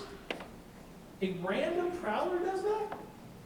It's a crime of passion. That's somebody who's mad. That's somebody who wants that person dead. It's not just a murder, that's an execution. The tool marks on the window, the crowbar in his home. Inconclusive, but consistent, microscopic consistencies. The Aldi bag pieces and the Aldi bags in his home. Consistent. I'll show you the picture again, but you know. And on those Aldi bag pieces, the defendant's DNA. Not Ted Johnson, not somebody else, the defendant's DNA. 8 times more likely. And underneath her fingernails, the defendant's DNA. 3 times more likely. The empty handgun safe in his house. And there's no handgun safe at Becky's house. Assume for a moment that it's a random prowler. Does he get the gun from Becky's house? Becky doesn't have a gun. She's been asking for a gun for 2 years. She wants her gun back. She never gets it back. She didn't even have a handgun safe. Ammunition, nothing. And of course, we don't know where that CZ-75 was, and we don't know where the Ruger is that the defendant bought. The 8 shell casings at the scene and the 27 shell casings in his basement, all fired by the exact same gun. Again, I hate to say it again, but not the same brand of gun, not the same type of gun. The same gun fired every one of those 35 shots. Those 35 shell casings were fired by the same gun. The gun that killed Becky fired the shell casings in the defendant's house. And of course, we know that there was no laptop activity on his laptop at these times when we see these bike rides. And there was no cell phone activity at the time that we see these bike rides. And that his cell phone was locked every time we see these bike rides. And that the whoop data all shows that his whoop was disconnected every time we see this bike ride. Every time. All it would take is one phone call, one text message, one you up, one how you doing, one Google search. And we'd know it couldn't have been him. But not one. Every time we see that person on the bike, we don't have cell phone activity, we don't have computer activity, and his whoop is mysteriously and coincidentally disconnected. In fact, on that second bike, the third day, the 22nd, when there were two separate rides, it connected and disconnected after the first ride, and connected and disconnected after the second ride. What more do you need to see? But okay, let's talk about his searches. How to force open my door with a crowbar. How was Becky's window forced open? With a crowbar. Can I force open my door with a crowbar if I lock myself out? How was her window forced open? How many cops in Quincy, Illinois? Respectfully enough to catch her. How to make a homemade pistol silencer? None of the neighbors reported hearing a shot. And he's looking up how to make a homemade pistol silencer. Average Quincy, Illinois Police Department response time? How long do I have to get away? How can I check if a gun is registered to me? Are the police going to be able to figure out what guns I own and if they're missing? And there were missing guns. Does my whoop record the exact times I wear it? The whoop data that shows that he was the person on that bike making those rides. Can you just wash off gunpowder residue? How do I hide the evidence of my crimes? Does my whoop catch up when I'm not wearing it? Are the police going to be able to catch me? Can you find out what guns are registered to your name? Are the police going to be able to catch me? How to clean gunpowder off your hands? Are the police going to be able to catch me? Can you identify if a shotgun shell was shot out of a specific shotgun?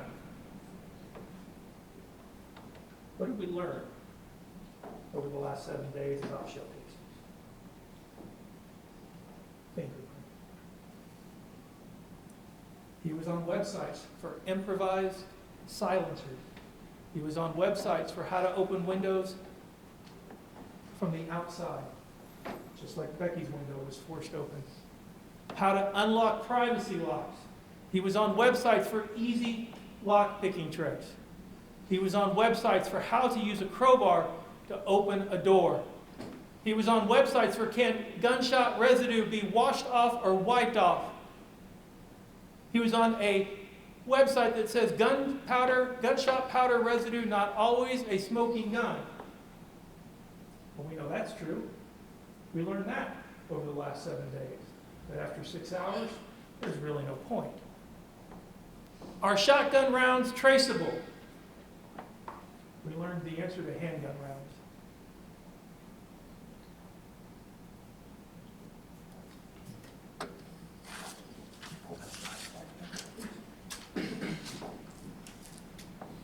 every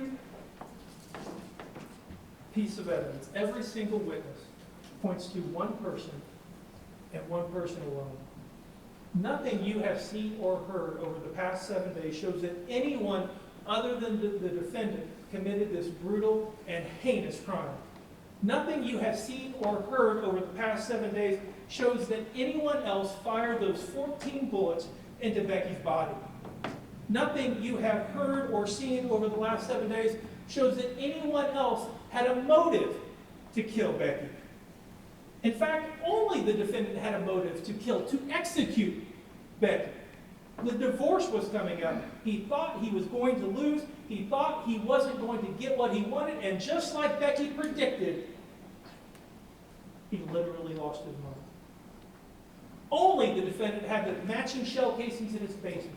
Shell casings in the basement that were fired by the exact same gun that shot and killed Becky. The same fingerprint, if you will, on the shell casings surrounding Becky's body and the shell casings in his basement. The same fingerprint. The exact same gun. And only the defendant had those strange, coincidental gaps on his whoop armband.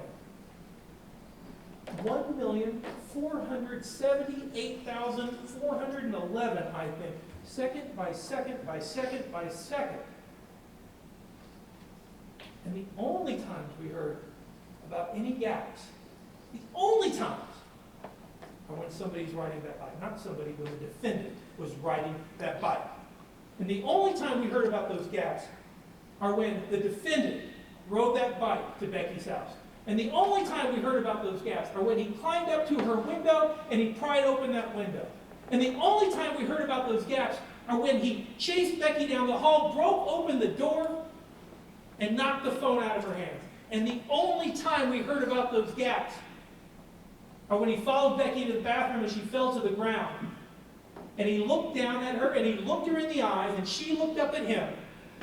And he pointed the gun down at her and he pulled the trigger once, twice, 3 times, 4 times, 5 times, 6 times, 14 times. Only the defendant is to blame for executing Becky. And in this case, there can be only one verdict. Sign the verdict form that finds him guilty of home invasion. Sign the verdict form that finds him guilty of first-degree murder. Sign the verdict form that says that he used a firearm to commit that offense. There can be only one verdict. One verdict that the evidence supports. One verdict that the law requires. And one verdict that justice demands. Find the defendant guilty. Thank you, Mr. Jones. Before we start with the defendant's closing statement, I'm going to let everybody take a break. So we're going to take a 20-minute recess so everybody can refresh themselves. We will be in recess. All rise.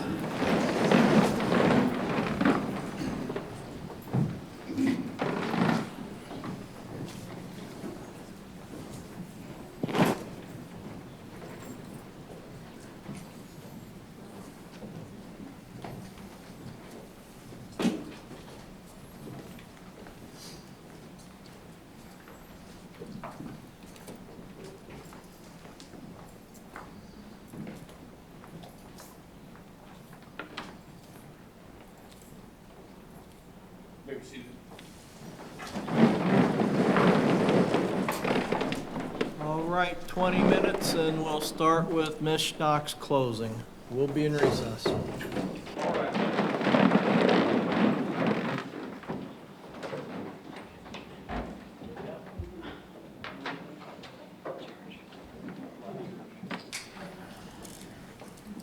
We are back on the record on 23 CF 170, People versus Timothy Bliefnick.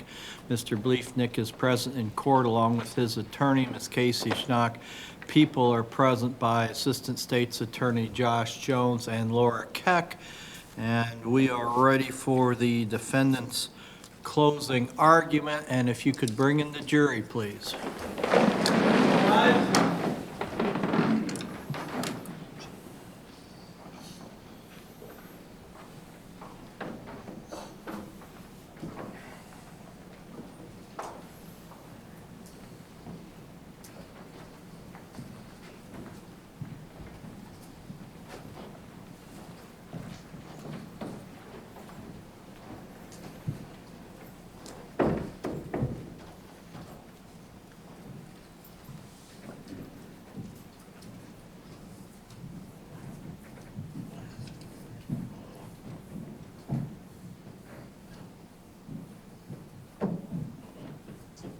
So the court is now reconvened. You may be seated.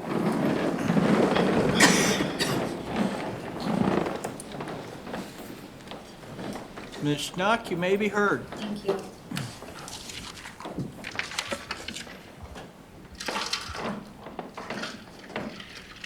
May it please the court, counsel, ladies and gentlemen. Proof beyond a reasonable doubt. What a term that is. We've heard a lot about proof beyond a reasonable doubt since last Monday. We heard proof beyond a reasonable doubt when we were picking the jury. We heard about proof beyond a reasonable doubt during our opening statements. And you're hearing about proof beyond a reasonable doubt now. And you're hearing about it over and over, time to time again, because it's important. It is an important principle of law. I would suggest to you probably one of the most important principles of law that you will consider in your deliberations today. Beyond a reasonable doubt is a high burden. It is a very high burden. It is a monumental burden. And it is a high burden, and it is done so because our founding fathers believed that it was better that 100 people guilty go free than one innocent person be convicted. Now, as you have heard time and time again, that burden of proof is not on me. That burden of proof is not on Tim. That burden of proof is on the state and the state alone. And because the burden of proof is on the state and the burden of proof is not on me, this is the last time that I will get to address you during the course of this trial. If Mr. Jones wants to take another stab at you at rebuttal, that's his prerogative, but this is the last time that I will get to address any of it. So I would like to take this moment to thank all of you for your patience. I thank you, Megan thanks you, and Tim thanks you for your patience. You were all asked if you could handle deciding a case like this. You all said that you believed that you could, and so we thank you for your attention to your service. And we've all been here a long time.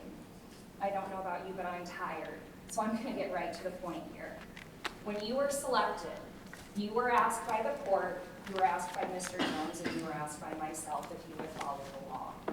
You all promised that you would follow the law. You promised to follow the law if you didn't like it, and you promised to follow the law even if you didn't agree with it. And I am going to ask you that again right now, and I'm going to ask you that on behalf of Tim, that you follow the law. Remember your promise and remember that oath. One of the first things that Judge Adrian is going to tell you when Mr. Jones and I are done addressing you is he is going to read the law to you. Sympathy should not enter in your deliberations. You will not hear anything from the judge that sympathy is a factor in any of this. As a matter of fact, you will be told that sympathy should not enter in your deliberations, and it is not something that should be considered by you when you go back into that jury room. We all feel sorry for Becky, and we all feel sorry for her family. This is sad. When somebody dies, it's sad. When somebody dies with kids, it's sad. When somebody dies tragically, it's sad. But we're not here to decide if this is sad.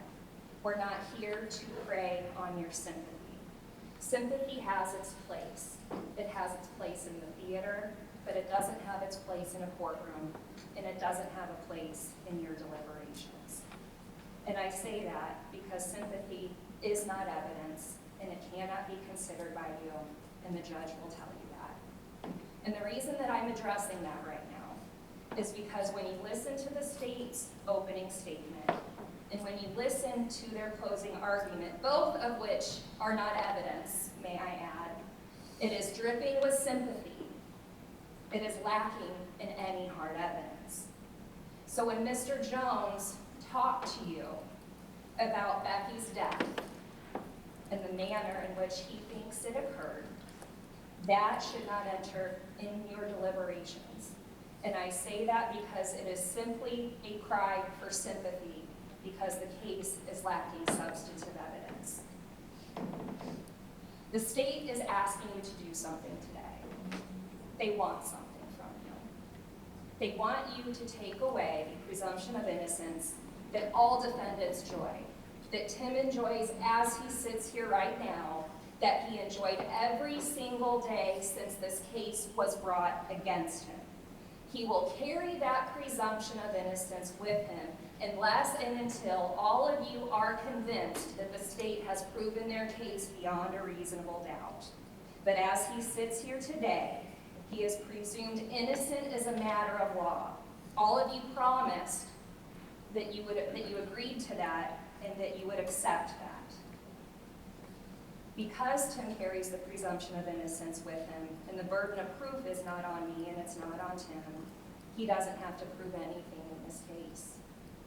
He does not have to prove he's innocent. He does not have to prove that he is not guilty. He does not have to prove alternative theories. This is the state's burden. It's not mine and it's not Tim's.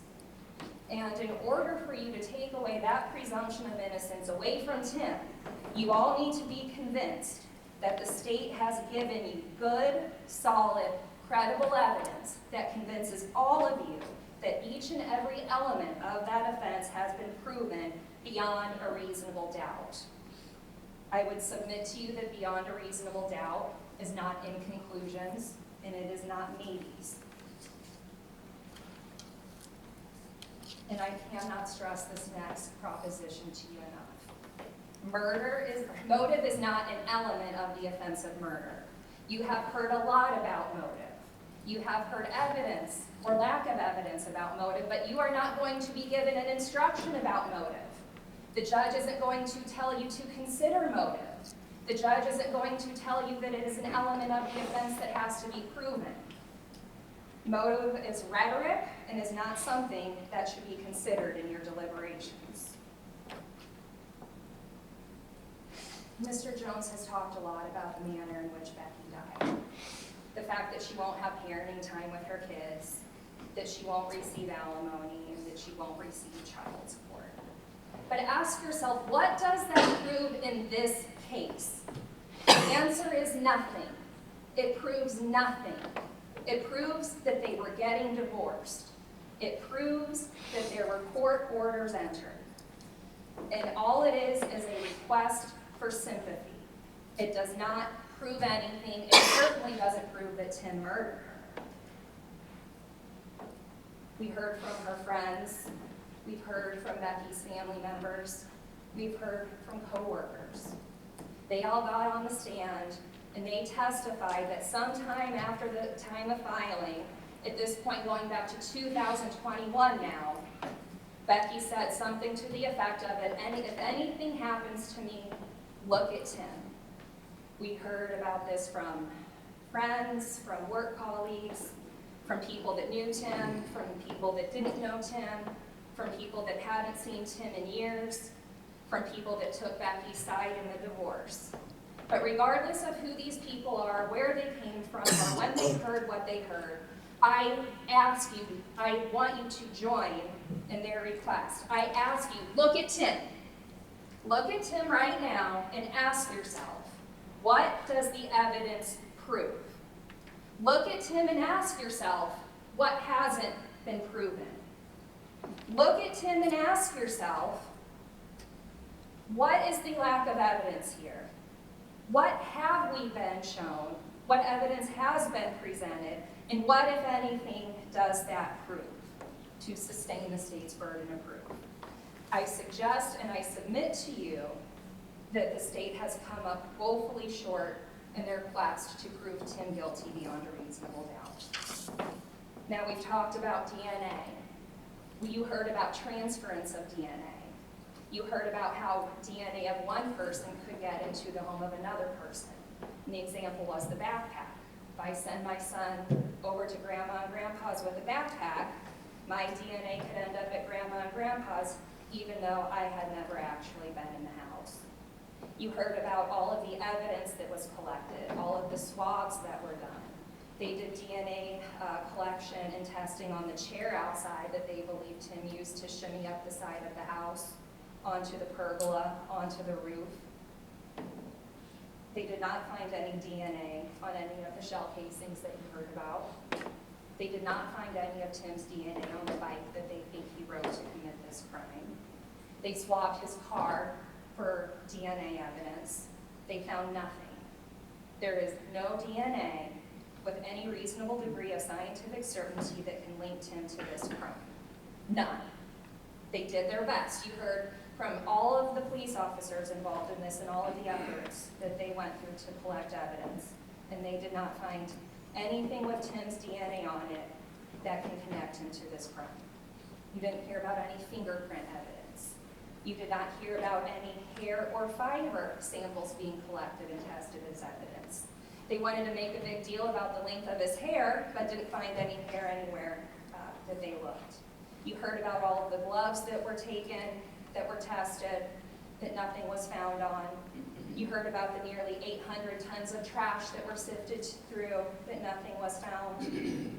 You heard about the Aldi bag, the grocery bag that the state thinks Tim used as a silencer that can't be matched to Tim. You don't have a weapon. You have ballistics that are subject to human error, and that their own expert told you are not exact reproductions. Now, additionally, the elephant in the room, the Google searches.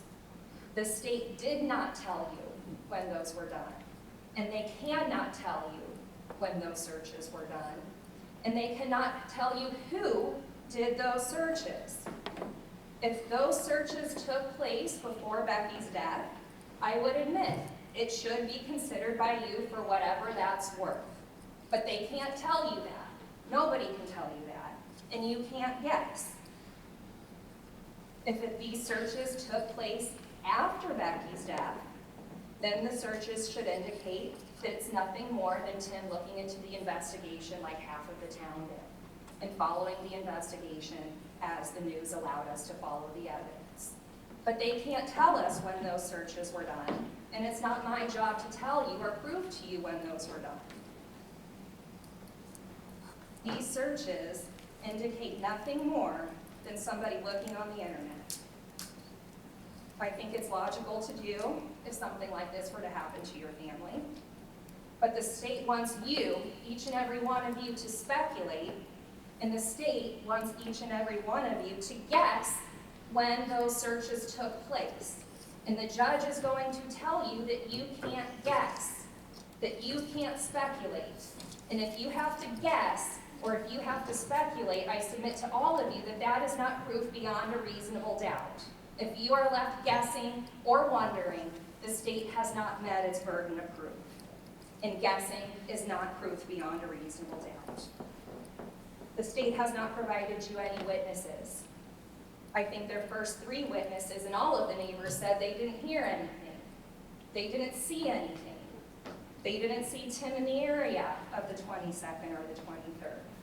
They didn't have anything on their home surveillance video. Nothing. Nobody can put Tim in that area. There's no reliable video.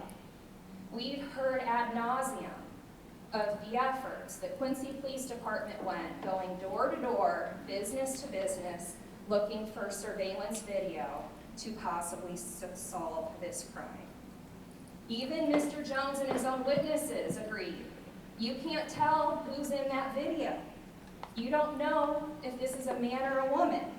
We don't know what race they are. We don't know where they're going. We don't know where they're coming from. We don't even know if this is the same person in each video, folks. And that leaves you guessing. And if you have to guess who is in that video, and if you have to speculate who is in that video, what I submit to you is that video is not proof beyond a reasonable doubt. If you look at that video, you don't see whoever that is carrying a crowbar. You don't see whoever that is carrying a gun. And you certainly don't see long, brown, flowing hair anywhere in those videos. There is no identification, and there is no proof beyond a reasonable doubt. Now I want to talk about the crowbar and the pry marks. I believe Emily Pizzella told you that there were several crowbars that were found at Tim's residence. They went through his house top to bottom, went through his car too. He told them where everything was. During Mr. Jones' opening statement, he told you that that crowbar was a match. We had our witness in court yesterday. She told you that that crowbar was inconclusive as the tool that made those marks. She could not say with any reasonable degree of scientific certainty whether or not that crowbar was or wasn't used in the commission of this crime. That leaves you with an inconclusive lab result. Inconclusive results, folks, is not proof beyond a reasonable doubt. That leaves you guessing, and that leaves you speculating, and you cannot do that.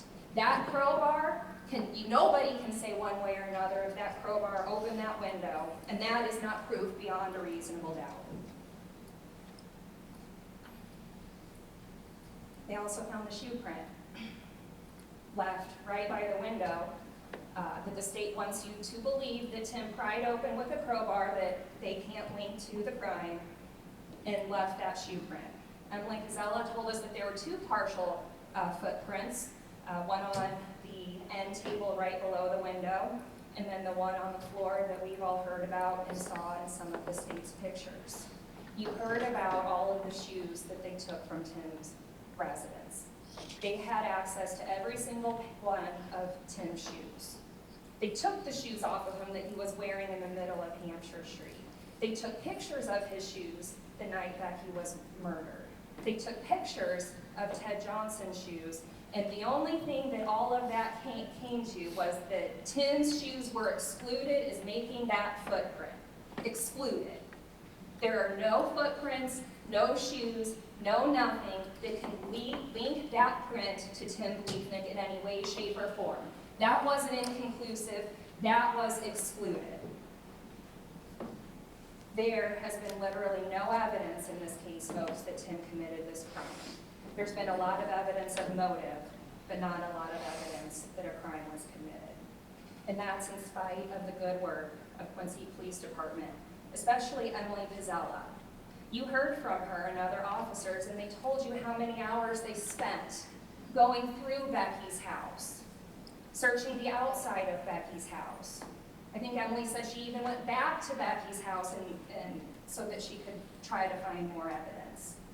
Emily was involved in searching Tim's house, top to bottom, inside and outside, garages, trash. They found nothing. They went door to door, house to house, business to business. They found nothing. They collected swabs and samples, and they secured every single piece of evidence, and they sent everything off to the crime lab for testing that they possibly could. And in our opinion, their hard work and the lab's hard work clearly exonerates Tim.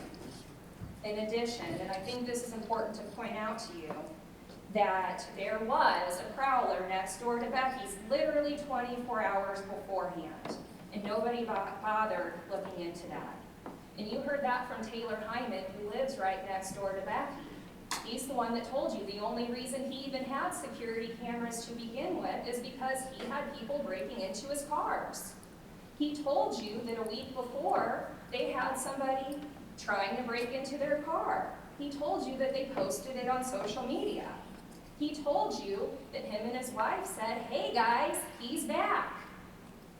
Nothing about Tim Bliefnick being in his driveway. It was the prowler, as the Hymans told you. Now let's look a little bit further into the state's theory of the case. When you watch those videos, and when you look at who is on that bike, you cannot say with any degree of certainty that that is Tim. Where's the crowbar? Where's the gun? You don't see any of that. The theory is that Tim took the crowbar and the gun from his house to Becky's house and back. But even Mr. Jones agrees that that's not an identifiable individual on that video. And that's not proof beyond a reasonable doubt. As far as that bike is concerned, they want you to believe that he rode this mystery bicycle from his house at 16th and Hampshire to her house at 25th and Kentucky Road. But the evidence really is that somebody was riding a bike by the bus barn at 20th and Hampshire, and somebody was riding a bike at 20th and Prairie, but that's hardly in the neighborhood of Tim's house, and it certainly isn't in the neighborhood of Becky's house. We've looked at every residential camera, every business camera, every security camera between Tim's house and Becky's house, and have found nothing but the short blurbs of somebody who is clearly not Tim riding a bicycle. That is not proof beyond a reasonable doubt. Following that theory is that Tim broke into his own home, doing it the most difficult way possible.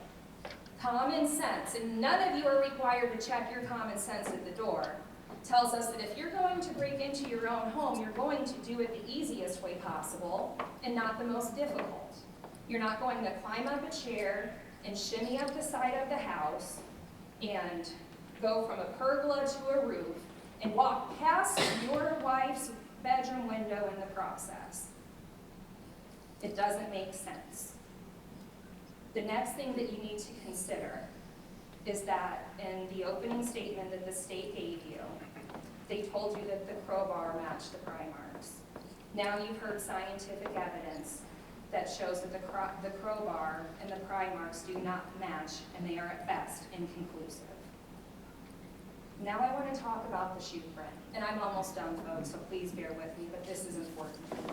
The state's theory is that the killer broke through that bedroom window and left a shoe print on the carpet.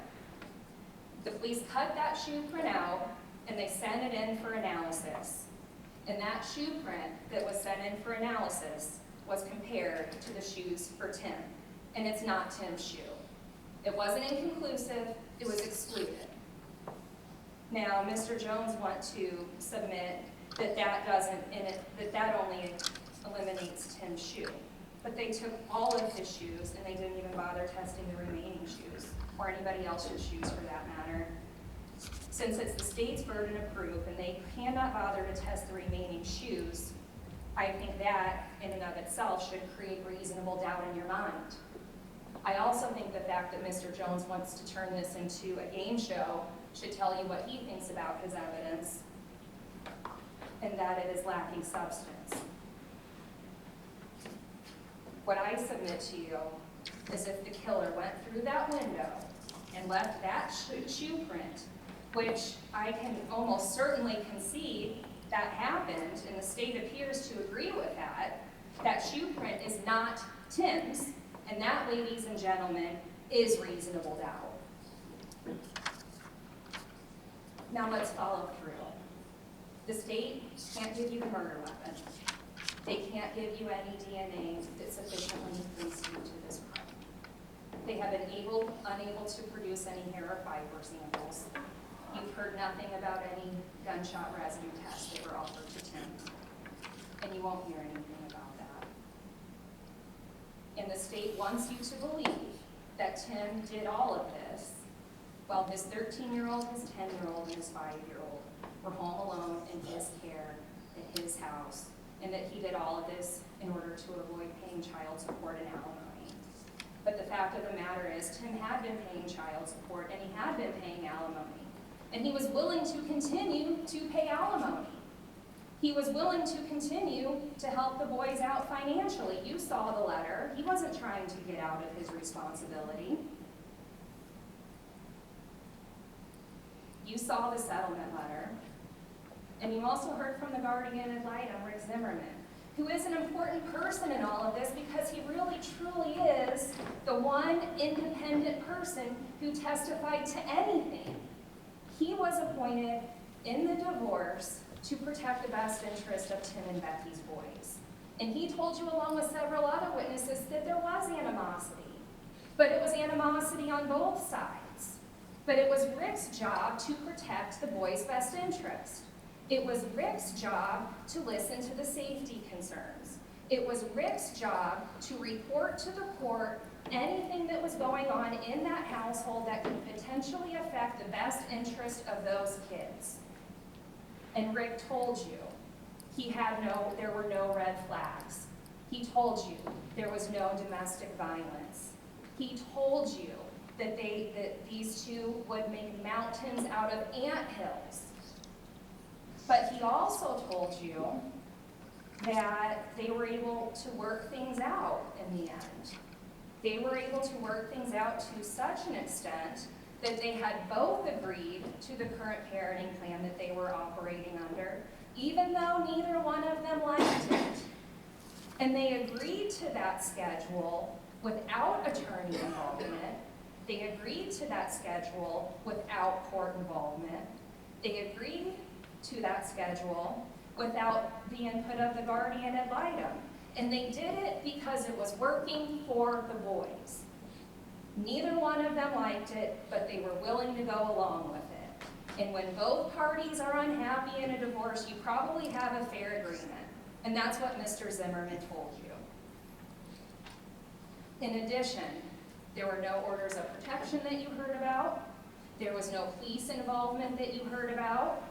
You didn't hear about the police having to come to Becky's house to break up a fight. You didn't hear about the police having to go to Tim's house because he was refusing to send them out. You didn't hear about any of that. The only thing that you heard was divorce talk. The girl talk at work, blowing off steam about her husband, blowing off steam about the divorce. Joking, I think is what Sarah Murphy said, that they were joking. You heard from Ted Johnson, he was unaware of anything that Becky was scared of leading up to her murder. All of that is divorce talk, folks. It's rhetoric.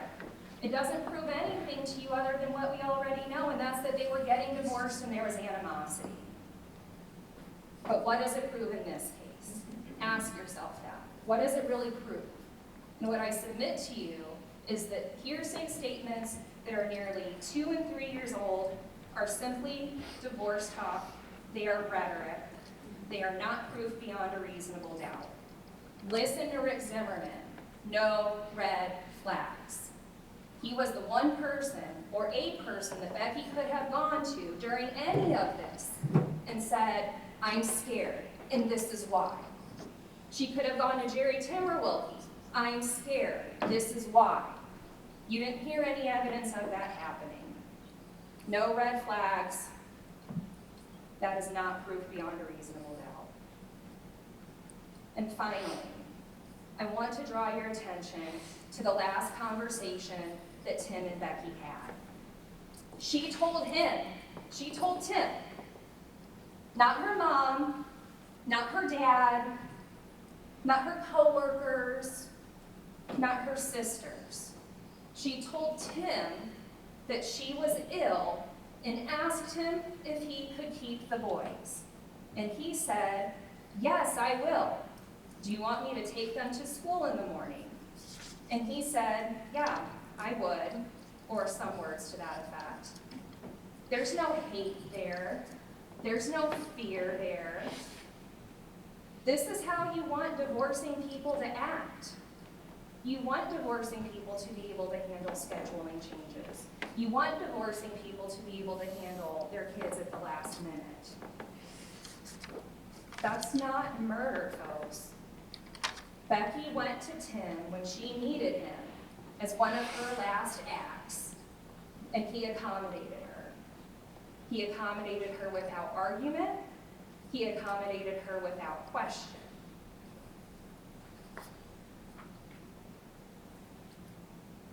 As I said, this isn't a Lifetime movie. This is real life. The state has given you a great motive, but they haven't given you any substantive evidence to back that up. I suggest to you that the only verdict in this case should be not guilty. And I request that when you go back there, you look at the evidence, you read the law, you avoid sympathy, and find him not guilty. Thank you. Thank you, Ms. Schnock. Mr. Jones. Thank you, Your Honor.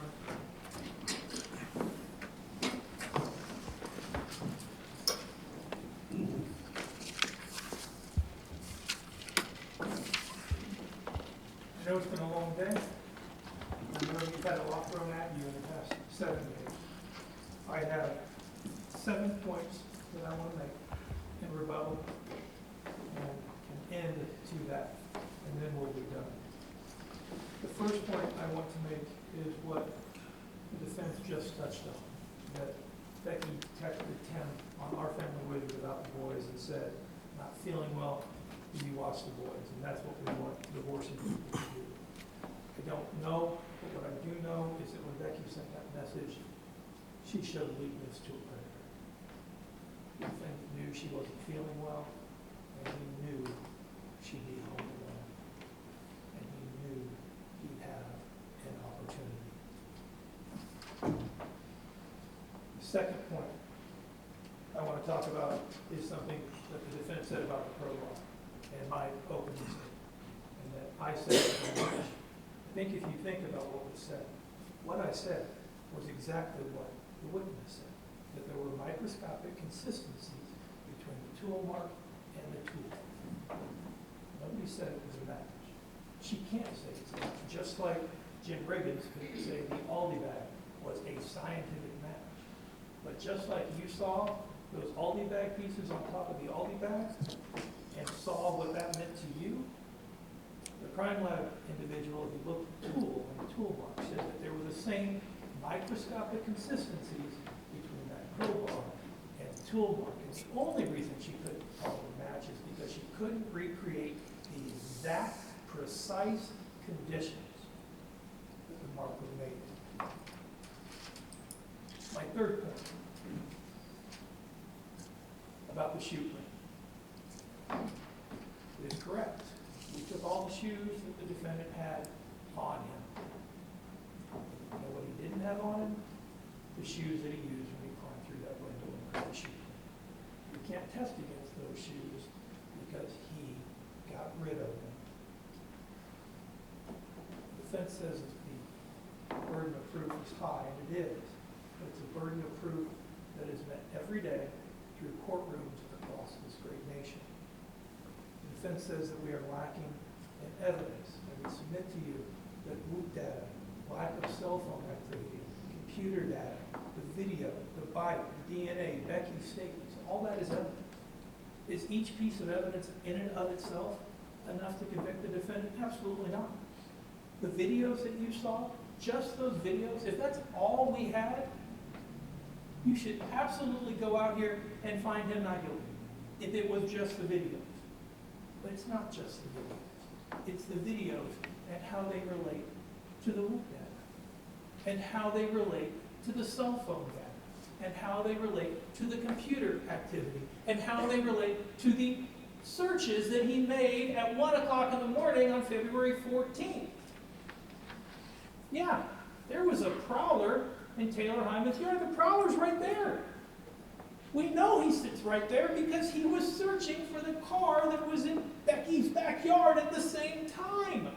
It wasn't a random prowler, it was the defendant. And we know that because every piece of evidence fits together to show it. The defense says we're lacking in evidence. What about the shell casings? The defense says, well, the shell casings, that's human error. Human error? First, it was a peer review process. Other people had to confirm her testimony, and she told you in 26 years, every proficiency test that she took, 100%. Every test she took, she had to score 100% or she got fired. 26 years. Human error?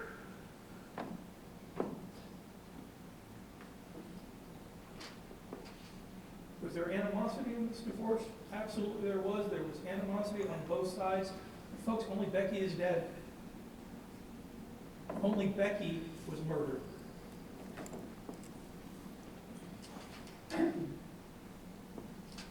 The last point I will make is this, and it goes to the searches on his cell phone.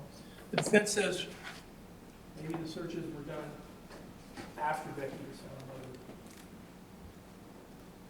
One of the things about this trial that's been complained about is how tight-lipped we've been. Information hasn't been released to the public.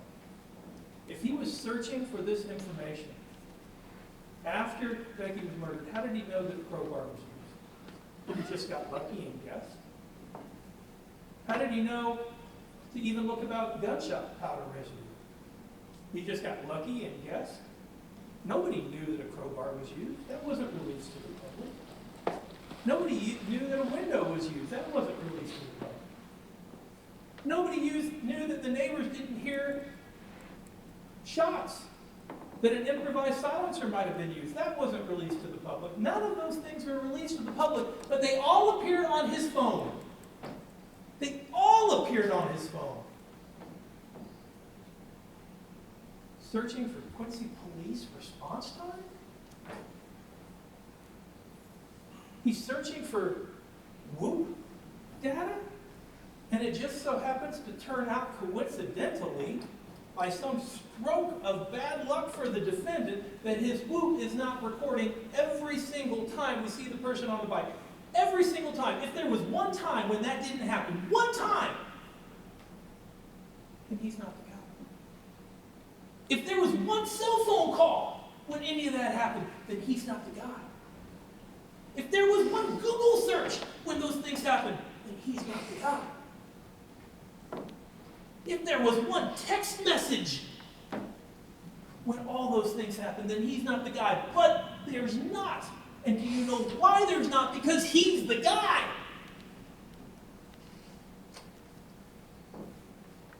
When this trial started on May 23rd, 2023, exactly 3 months after the defendant shot and killed Becky, shot her 14 times on that bathroom floor, 14 times.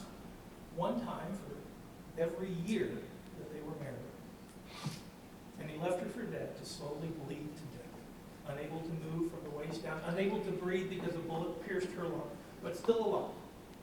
We talked about how we could never know what was going on in her mind. We'll never know what Becky's last months were. We know she was in pain. We know she was scared, but we don't know what she was thinking. Was she thinking about her mom and dad burning Bill? Her sister Sarah? Her boyfriend Ted? Was she thinking about her 3 boys, Deacon, Braylon, and Arlen? Was she thinking about how she'd never hold them again, never kiss them goodnight again, never see them again? We won't ever know. But you do know what we do know? You know what she wasn't thinking? She wasn't thinking, how could this happen? She wasn't thinking, how did I get here? She wasn't thinking, how could my husband do this to me? She wasn't thinking that because, folks, she predicted it. She knew this was going to happen. She was scared of the defendant. She was scared that he was going to hurt her, that he was going to kill her. She asked for help. This strong alpha female pleaded for help. This single mother who would rather struggle than to look weak, she begged for help. She begged for protection from the defendant, and her pleas, her prayers, her tears, they all went unanswered. We failed. Her friends, her family, the community, the system, we failed Becky Bliefnick. She called Gary Collins, a police officer, in tears. And she told him, if something happens to me, it's going to be the defendant that did it. You know what she got? She got a pat on the head. There, it's going to be okay. He'd never do that to you. But Gary was wrong. She called out to her friends across the country. And she said the defendant was going to eliminate her as a choice. That the defendant was becoming more vengeful and unpredictable, and that it was a fucking nightmare.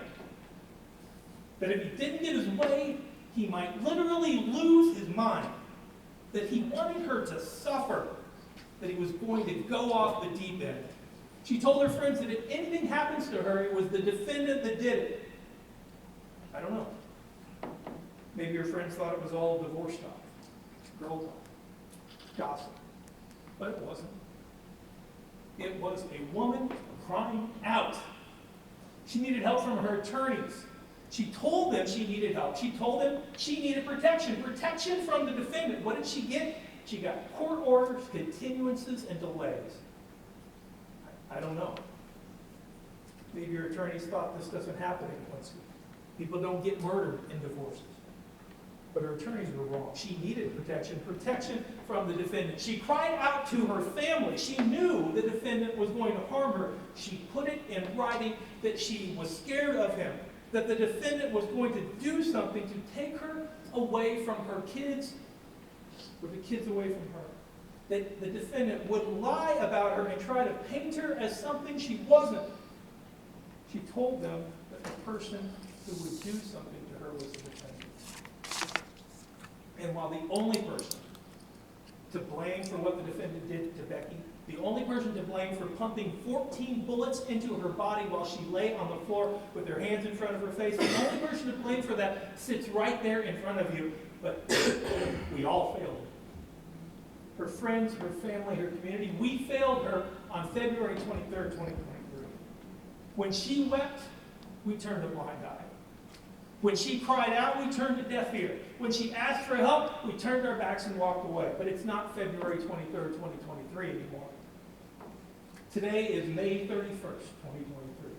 98 days since Becky was left alone in that dark, cold bathroom in pain and terror, slowly bleeding to death.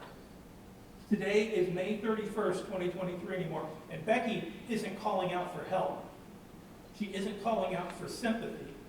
She isn't calling out for you to feel sad. She's calling out for justice. Today is May 31st, 2023, and Becky isn't calling out to us anymore. She's calling out to you. She's calling out for justice from you. She's counting on you to hold her killer accountable. She's begging you to find the defendant guilty of first-degree murder. Do a better job than us. Don't let her down. Find that man guilty of what he did.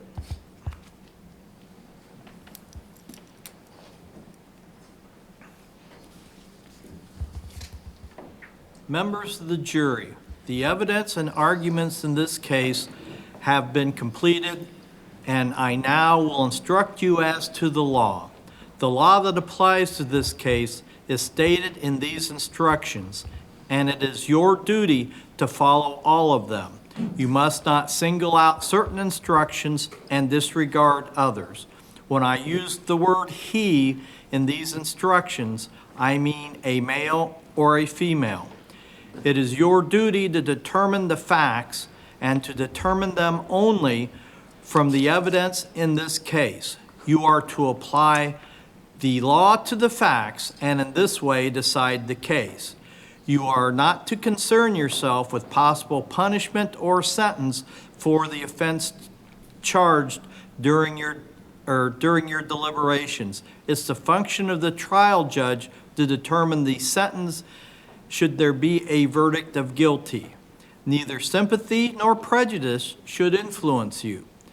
You should not be biased in favor or against any person because of that person's race, ethnicity, national ancestry, religion, gender, sexual orientation, age, disability, or socio-economic status.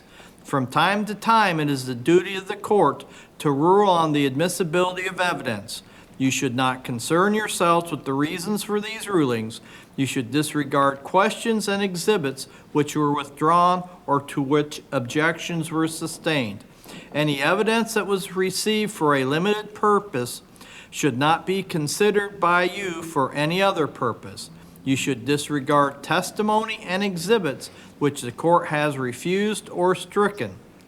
The evidence which you should consider consists only of the testimony of the witnesses and the exhibits which the court has received. You should consider all the evidence in light of your own observations and experiences in life. We all have feelings, assumptions, perceptions, fears, and stereotypes about others. Some biases we are aware of, and others we might not be fully aware of, which is why they are called implicit biases or unconscious biases. Our biases often affect how we act, favorably or unfavorably, toward someone. Biases can affect our thoughts, how we remember, what we see and hear, whom we believe or disbelieve, and how we make important decisions. As jurors, you are asked to make important decisions in this case. You must resist jumping to conclusions based on personal likes or dislikes. You must not let biases, prejudice, or public opinion influence your decision. Neither by these instructions nor by any ruling or remark which I have made, do I mean to indicate any opinion as to the facts or as to what your verdict should be. Faithful performance by you of your duties as jurors is vital to the administration of justice.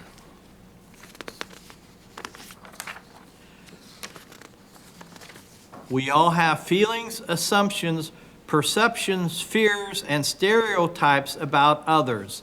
Some biases we are aware of, others we might not be fully aware of, which is why they are called implicit biases or unconscious biases. Our biases often affect how we act favorably or unfavorably toward someone. Biases can affect our thoughts, how we remember, what we see and hear, whom we believe or disbelieve, and how we make important decisions. As jurors, you are asked to make important decisions in this case. You must resist jumping to conclusions based on personal likes or dislikes. You must not let biases, prejudice, or public influence or public opinion influence your decision. You must not be biased in favor or against any person because of his or her race, ethnicity, national ancestry, religion, gender, sexual orientation, age, disability, or socioeconomic status. Your verdict must be based solely on the evidence presented. Only you are the judges of the believability of the witnesses and the weight to be given to the testimony of each of them. In considering the testimony of any witness, you may take into account his ability and opportunity to observe, his age, his memory, his manner while testifying, any interest, bias, or, or prejudice he may have, and the reasonableness of his testimony considered in light of all the evidence in the case. Opening statements are made by the attorneys to acquaint you with the facts they expect to prove. Closing arguments are made by the attorneys to discuss the facts and circumstances in the case and should be confined to the evidence and to reasonable inferences to be drawn from the evidence. Neither opening statements nor closing arguments are evidence, and any statement or argument made by the attorneys which is not based on the evidence should be disregarded. Those of you who took notes during the trial may use your notes to refresh your memory during jury deliberations. Each juror should rely on his or her recollection of the evidence.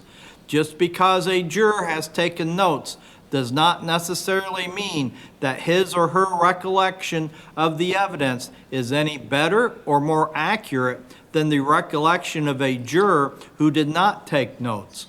When you are discharged from further service in this case, your notes will be collected by the deputy and destroyed. Throughout that process, your notes will remain confidential and no one will be allowed to see them. In this case, I have approved a request to allow the news media to film and photograph the proceedings. This is permitted by the Illinois Supreme Court and is subject to numerous restrictions contained in the policy for extended media coverage in the circuit courts of Illinois. The policy in place regarding cameras in the courtroom is very strict, and the court closely monitors every policy provision. In general, the policy permits the news media to film and photograph the courtroom setting, the participants in the trial, and any person who might be in the audience. The policy does not permit the news media to film or photograph any of you as jurors or the jury panel as a whole in the courtroom and outside the courtroom. The presence of cameras does not make this case more important than others. All trials are equally important to the court and involved parties. You should not draw any inferences or conclusions from the fact that cameras are present at this particular trial. The news media is generally able to choose which portion or portions of the trial they wish to attend. Therefore, your attention may be, or their Therefore, their attendance may be periodic from day to day. Also, for legal reasons, the news media may not be permitted to film and photograph certain witnesses. You are not to concern yourself with why certain witnesses are filmed and photographed and others are not. Whether a particular witness is filmed or photographed is not any indication as to the value of or weight to be given to that witness's testimony. You should ignore the presence of any cameras if you find at any time that you are distracted or unable to concentrate because of the cameras. Please notify me. In this case, the news media was permitted to film and photograph the proceedings pursuant to the Illinois Supreme Court policy for extended media coverage in the circuit courts of Illinois. In your deliberations, you should not draw any inferences or conclusions from the fact that cameras were present at this particular trial, nor should you concern yourself with why certain witnesses were filmed and photographed and others were not. Whether a particular witness was filmed or photographed is not any indication as to the value of or weight to be given that witness's testimony. The defendant is charged with the offenses of first-degree murder and home invasion. The defendant has pleaded not guilty. The state has also alleged that during the commission of the offense of first-degree murder, the defendant personally discharged a firearm that proximately caused death to another person. The charges against the defendant in this case are contained in a document called the indictment. This document is the formal method of charging the defendant and placing the defendant on trial. It is not any evidence against the defendant. The defendant is presumed to be innocent of the charges against him. This presumption remains with him throughout every stage of the trial and during your deliberations on the verdict, and is not overcome unless, from all the evidence in this case, you are convinced beyond a reasonable doubt that he is guilty. The state has the burden of proving the guilt of the defendant beyond a reasonable doubt, and this burden remains on the state throughout the case. The defendant is not required to prove his innocence. The state has alleged that during the commission of the offense of first-degree murder, the defendant personally discharged a firearm that proximately caused death to another person. The defendant is presumed to be innocent of this allegation. This presumption remains with the defendant throughout every stage of the trial and during your deliberations on the verdict, and is not overcome unless, from all the evidence in the case, you are convinced beyond a reasonable doubt that the allegation is proven. The state has the burden of proving the allegation beyond a reasonable doubt, and this burden remains on the state throughout the case. The defendant is not required to disprove the allegation. The fact that the defendant did not testify must not be considered by you in any way in arriving at your verdict.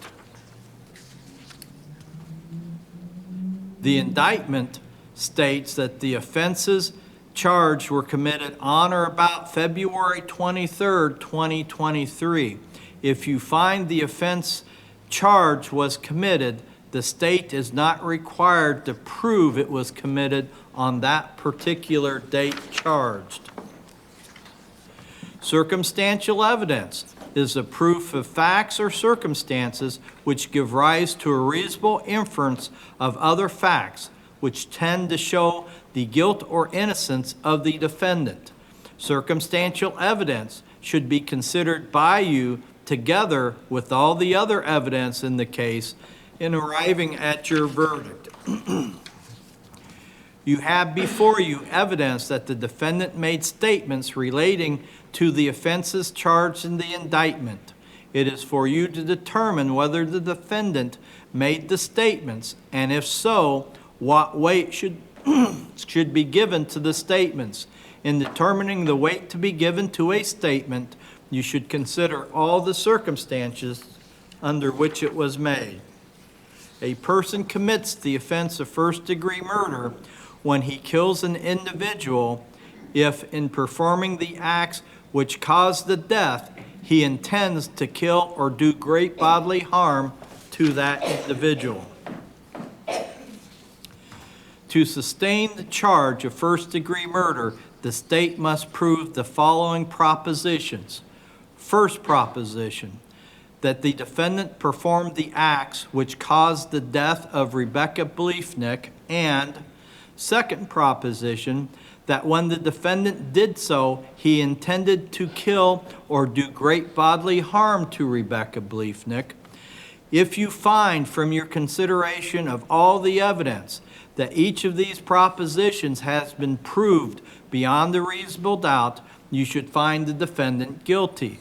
If you find from your consideration of all the evidence that any one of these propositions has not been proved beyond a reasonable doubt, you should find the defendant not guilty. A person commits the offense of home invasion when he, not being a peace officer acting in the line of duty, without authority, knowingly enters the dwelling place of another when he knows or has reason to know that one or more persons is present, and personally discharges a firearm that proximately causes the death to another person within the dwelling place. The phrase dwelling place of another includes the dwelling place where the defendant maintains a tenancy interest, but from which the defendant has been barred by a court order. To sustain the charge of home invasion, the state must prove the following propositions. First proposition, that the defendant was not a peace officer acting in the line of duty. Second proposition, that the defendant knowingly and without authority entered the dwelling place of another. And third proposition, that when the defendant entered the dwelling place, he knew or had reason to know that one or more persons were present. And fourth proposition, that the defendant personally discharged a firearm during the commission of the offense which proximately caused death to Rebecca Bliefnick, a person within the dwelling place. If you find from your consideration of all the evidence that each one of these propositions has been proved beyond a reasonable doubt, you should find the defendant guilty. If you find from your consideration of all the evidence that any one of these propositions has not been proved beyond a reasonable doubt, you should find the defendant not guilty. To sustain the allegations made in connection with the offense of first-degree murder, the state must prove the following proposition: that during the commission of the offense of first-degree murder, the defendant personally discharged a firearm that proximately caused death to another person. If you find from your consideration of all the evidence that the above proposition has been proved beyond a reasonable doubt, then you should sign the verdict form finding that allegation was proven. If you find from your consideration of all the evidence that the above proposition has not been proved beyond a reasonable doubt, then you should sign the verdict form finding that allegation was not proven. When you retire to the jury room, you first will elect one of your members as foreperson. He or she will preside during your deliberations on your verdict. Your agreement on a verdict must be unanimous. Your verdict must be in writing and signed by all of you, including your foreperson. The defendant is charged with the offenses of first-degree murder and home invasion. You will receive 2 forms of verdict as to each charge. You will be provided with both a not guilty and guilty form of verdict as to each charge. From these 2 verdict forms as to each charge, you should select the one verdict form that reflects your verdict and sign it as I have stated. Do not write on the other verdict form, sign only one verdict form. The state has also alleged that during the commission of the offense of first-degree murder, the defendant personally discharged a firearm that proximately caused death to another person. If you find the defendant is not guilty of the offense of first-degree murder, you should not consider the state's additional allegation regarding the offense of first-degree murder. If you find the defendant is guilty of first-degree murder, you should then go on with your deliberations to decide whether the state has proven beyond a reasonable doubt the allegation that during the commission of the offense of first-degree murder, the defendant personally discharged a firearm that proximately caused death to another person. Accordingly, you will be provided with 2 verdict forms. We, the jury, find the allegation that during the commission of the offense of first-degree murder, the defendant personally discharged a firearm that proximately caused death to another person was not proven, and we, the jury, find the allegation that during the commission of the offense of first-degree murder, the defendant personally discharged a firearm that proximately caused death to another was proven. From these 2 verdict forms, you should select the one verdict form that reflects your verdict and sign it as I have stated. Do not write on the other verdict form. Sign only one of these verdict forms. Your agreement on your verdict as to the allegation must also be unanimous. Your verdict must be in writing and signed by all of you, including your foreperson. And then in no particular order, we have the jury forms. We, the jury, find the defendant Tim Bliefnick not guilty of home invasion. We, the jury, find the defendant Tim Bliefnick guilty of home invasion. We, the jury, find the defendant Timothy Bliefnick not guilty of first-degree murder. We, the jury, find the defendant Tim Bliefnick guilty of first-degree murder. We, the jury, find the allegation that during the commission of the offense of first-degree murder, the defendant personally discharged a firearm that proximately caused death to another person was not proven. And we, the jury, find the allegation that during the commission of the offense of first-degree murder, the defendant personally discharged a firearm that proximately caused death to another person was proven. And then I need to talk to the 2 alternates, which are number 68 and 58. You will not be allowed at this point to deliberate with the jury. You have already ordered lunch. You will go back with the other jurors to the jury room. You will pick up your lunch and you will be free to go. However, your service is not ended. You could be called back at any time during the deliberation if one of the jurors is unable to finish the deliberation. So I ask that you not discuss this case with anyone, that you not reach any opinions, conclusions, or determinations on this case until after a verdict has been formed. And if you will leave your contact number with the bailiffs when you go, then if you are needed, the bailiffs will call you back in And if you are not needed, then the bailiffs will let you know when the jury has reached a verdict so that you can know that your jury service is then concluded.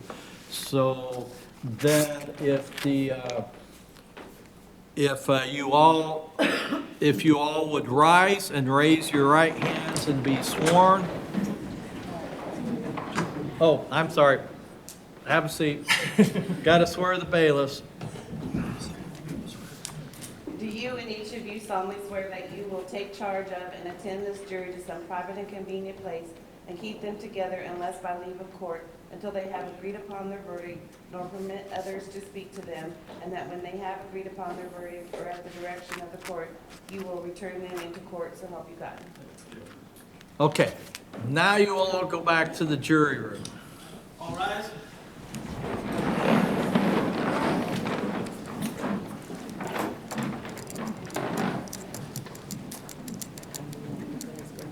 Huh?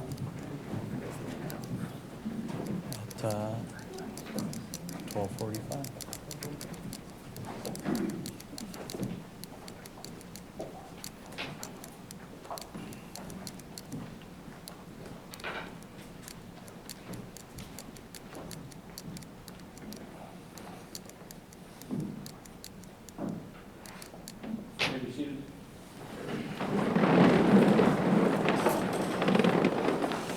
All right, the jury went out at approximately 12:45, and then we will be in recess until we get a verdict. Counsel, make sure you leave contact information with the bailiff so they know how to get a hold of you.